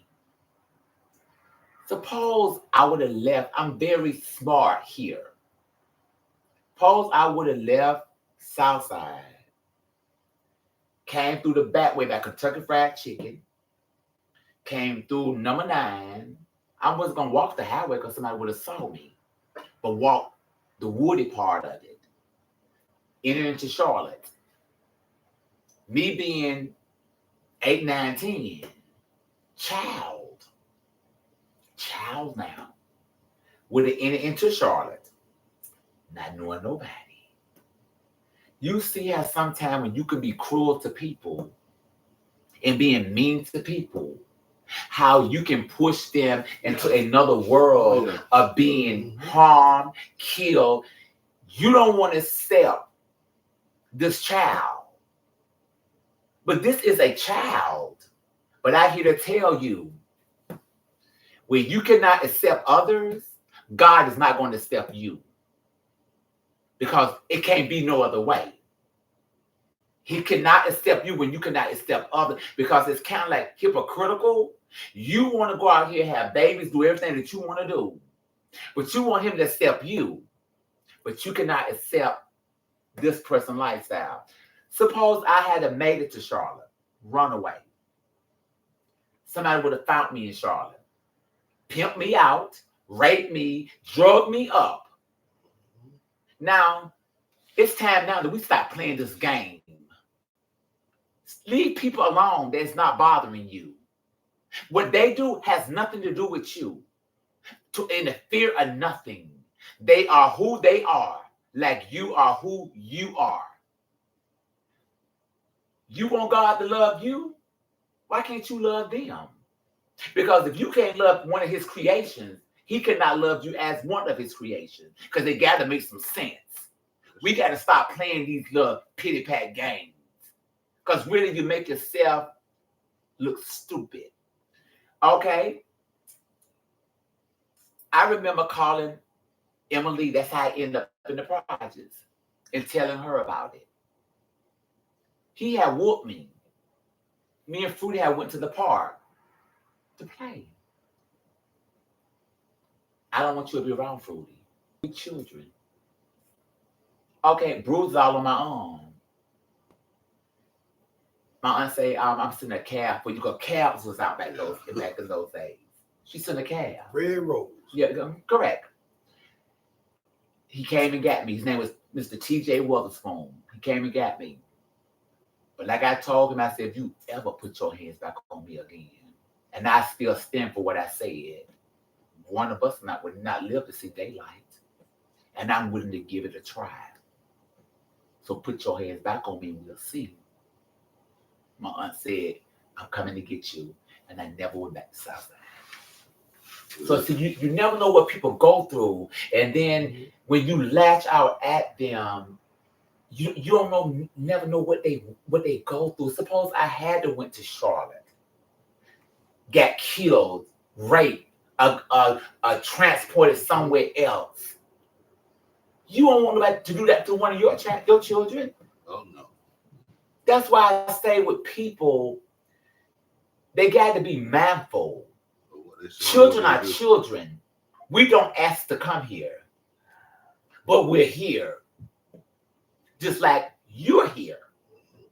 It doesn't give you a right to treat us as an outcast, because really too, we're probably better than you are, because we're very talented.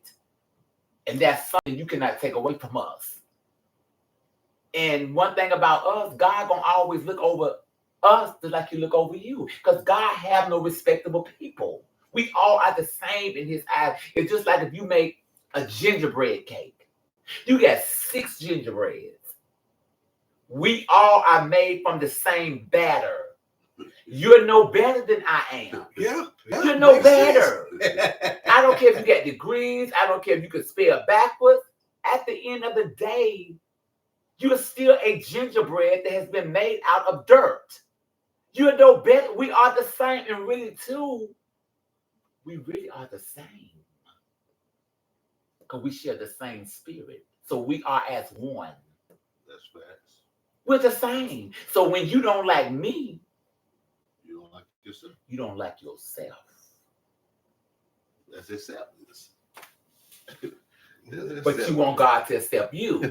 So it got to make some sense. You would not be accepted if you can accept others. That comes with growth and maturity and understanding. Well, that comes with when you're a responsible person teaching you that. Like I say, we didn't know none of that other shit. We knew Joe. Yeah, that's it. But regardless of what he had on, how he speak, what he said, you're gonna respect him. There goes Joe. Yeah. You're gonna respect him, and you're not gonna call him out his name or try to hurt his feelings, none of that kind of shit. That's just what we was taught. Correct. Yeah. But I'm gonna disagree with that. And tell you why. What's your youngest son? How old is he? 12. He's 12 years old, right? If you bring him here right now and sit him down in front of me, and I would light a match, he know he don't want to be burnt, right? We do know. Because that's something God has given us inside of us. We do know. Oh, yeah. Because you don't want to be treated that way. We do know. You can get a baby right now and stick his hand in that fire, that baby gonna draw back. Because he knows. That's something God has given us to know. That baby can see that right now. No, that's a sense that they don't teach us. The touch, the taste, the smell. They don't teach you that feeling. It's a sense. It's a sense you're born with. Born it's with a gift. Oh, your feelings. Yeah. Okay. Yeah. I can dig You it. can take that baby right now. That thing is red, right? Yep. Take that baby hand and let that baby look at it and let you go. That baby gonna draw back. So we do know. It's just that we don't want to practice it.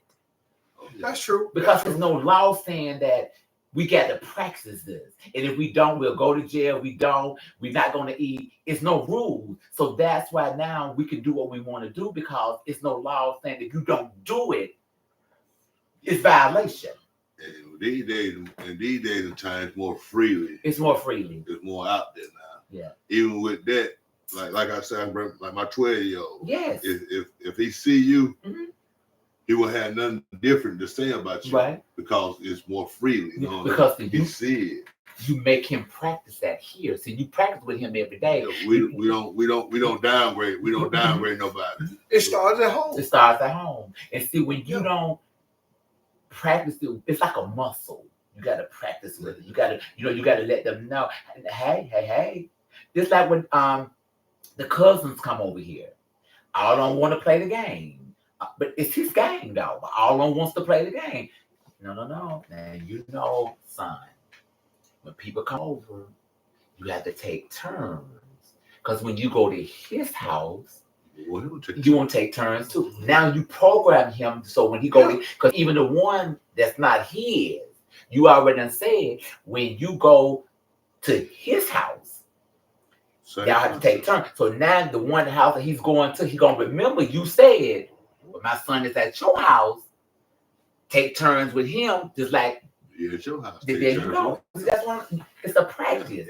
It's a rehearsed practice. The muscle memory in your brain is the strongest muscle you got. There you go. So the muscle memory works for all your muscles. It does.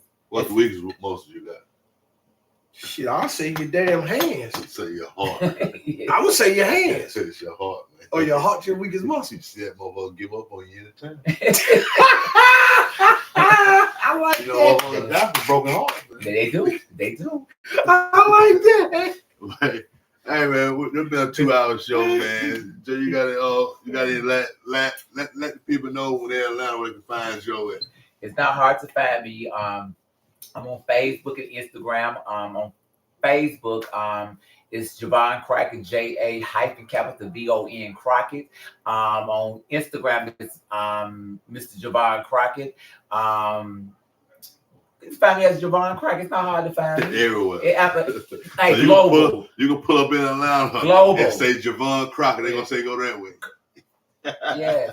Y'all stay tuned, man. I can tell global. Y'all, let's do better. Let's be kind to each other. And most of all, be the best that we can ever be, and keep on reaching for the best. Love one another. Correct. Quit killing one another. It's so easy to love. Yeah, it is. They think it's easy to kill. It takes a lot. It takes a lot of muscle. It takes a lot of hatred. You gotta kill them while we bother with them. Yeah. And always women, you don't want anybody to kill you. And I ain't no lie when you understand you ain't gotta kill nobody in the physical form. You can kill them mentally, emotionally. You can. They can be you can see them and walk right by them. In your mind, that person don't even exist. Correct. That's them. Yes, it is. You ain't got to kill them in the physical form. When I dealing with a person, will hurt them worse than you getting rid of them. Yeah. I got people that hate me want to be my friend. But yeah, I've seen that. But I want to tell you something that really has allowed to help me. It's something simple, but it's power. God had revealed to me, the 10 Commandments. He had revealed to me, you can go online and print the 10 Commandments out. You can order the 10 Commandments, the little brick thing. Y'all put this up in y'all homes and ask God to teach y'all how to live by it, and then to give you the fully understanding of it. Trust me, and my word is good. You will start seeing life to be totally different. You can go online. You can go to the 10 Commandments. It's going to print it out. Print it out. Put it in a frame like I did at work. Place it on the wall. Put one in your home. You also got to let them know when they print it out. For the ones that follow that way, it's a teaching. You got to study. You got to understand. You just can't hang on your wall. Be like, I got the 10 Commandments up there and read it. You got to get understanding of it. You do. You got to understand what you're reading. But what I like about it, I don't read that much myself. A lot of people don't. But I'm visual. So everything that God worked through me is visual. So I see it, how it works through, reading it is fine, but it's just something when you can see it. You want it to come to life. And I just ask God, when I plug man at home and at work, I don't know what this means. Teach me what it means. And I'm in your classroom. Show me what you do. Right. To bring it to life. Yeah, right. Bingo, Marco. Bring it to life. You can, when I went from the religious state, I didn't get out of one book to jump into another. Right. I want to live. Don't you know? The only way you're going to live and understanding the reason why you living is to live. Right. Yeah. Correct. You know what I'm saying? People don't understand that. No, they don't understand. It took me a long time, but after when did I learn it? When you Last week.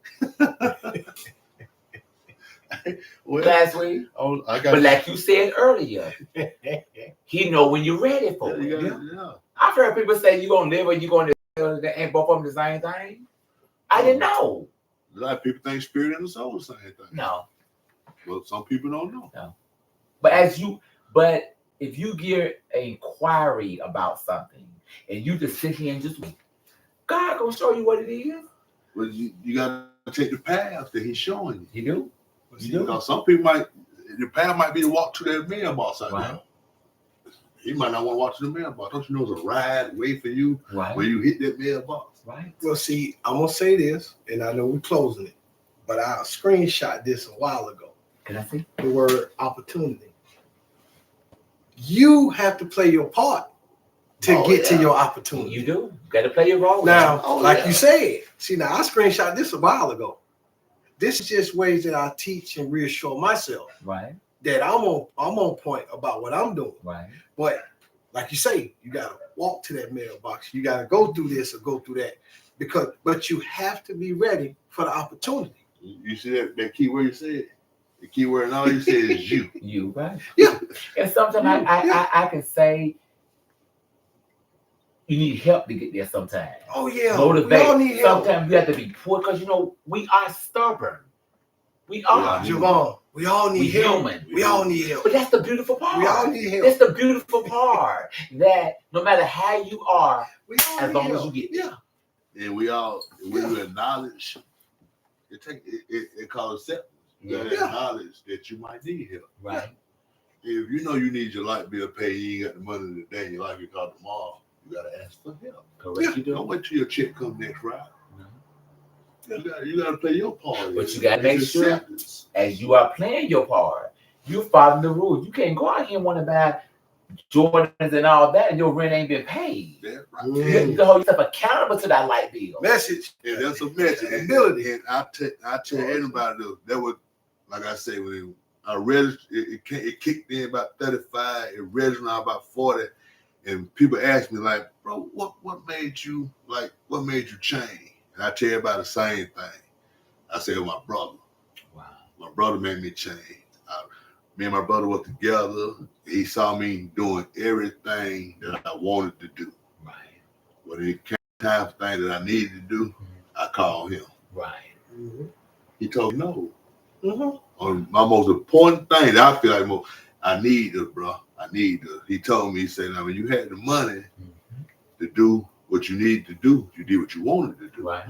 He said, now you calling me for what you need to do, even though you got a job and you can pay me back. I can't do it for you. Right. Because if I do it for you this time, what's going to do next time? I do agree. My brother taught me the most important lesson that day. I stayed home from work. Yeah, I got a job. Damn. But the check don't come in there Friday. I need the money today. Right. I got to do this today. I don't call with two people that I need. They're my brother and my daddy. Right. I had to call my daddy. My daddy helped me out. I told my daddy, my brother, I ain't got to worry about this no more. Right. I've been standing, even though I was standing up then, but that was what I wanted to do. Yeah, that's good. But I've been standing up now for everything I want to do and I need to do. Yeah. Correct. You know what I'm saying? It took my brother. I love him to death for telling me no. Right. Correct. Because he would have never told me no. But you needed that though. I You needed it. needed that though. I needed it. Yeah, And, you needed and you got to understand that it take that no on something that you need for you to understand. Like, Yeah. But you did it though. You did it. And I shout out the Buck. I love you, my boy. The more Right. it hurt, the more you learn. Yeah. The more you learn. But Oh, yeah, learning it gotta is a good hurt. thing though. Learning is a Yeah. good As long as thing. you learn, you're Some doing people never something. learn. Well, yeah, we got to wrap. Yeah, because we'll keep going. That's okay. Yeah. Well, before we get out of here, you already know what time it is. Thank It's you. been good with my man Joe. We're going to holler at him tomorrow down at the Panda Most Road, definitely. down on Great Fall Highway. Y'all come out and check us out. Before we out of here, 15 You already know 15 it. minutes, my boy, man. 15 seconds, your boy Bag, and it's been another one, and another one, and another one. We have a Lancaster legend, an Atlanta legend, a life legend. Let me say it again. We have a Lancaster legend, an Atlanta legend, a life lesson, teaching, learning, boundary breaking, Joe Vaughn. We call him Joe. Y'all in Atlanta call him Joe Vaughn. God damn it, it's been beautiful. It's been beautiful. Thank you for It's this been question. beautiful. We thank you, Joe, for taking your time out to come and sit with us and give us an Anytime. opportunity. Anytime. Yes. When you Appreciate get your you. thing up and going in Atlanta, we let us know we there. Yeah. You better, Yeah, you we better go. come and get me up going. Oh, we there. Okay. Let me know when you ready. It ain't nothing but a 4-hour ride. We there. I got you. We there. Yeah. Appreciate you. Love, peace, and baldness. Yes. We out of here, baby. Hello. I really appreciate that, Joe. Then I'm gonna get my 15. So I do a 15 for the show, and then I do my own 15 for what I be doing. Do your thing. We done stopped now, right? Yeah, we off live now. Okay. What you think? Did a lot of people tune in? I won't know till I look at my phone. Take your time. There we I'm go. rushing. 15 seconds, your boy Mag. We just wrapped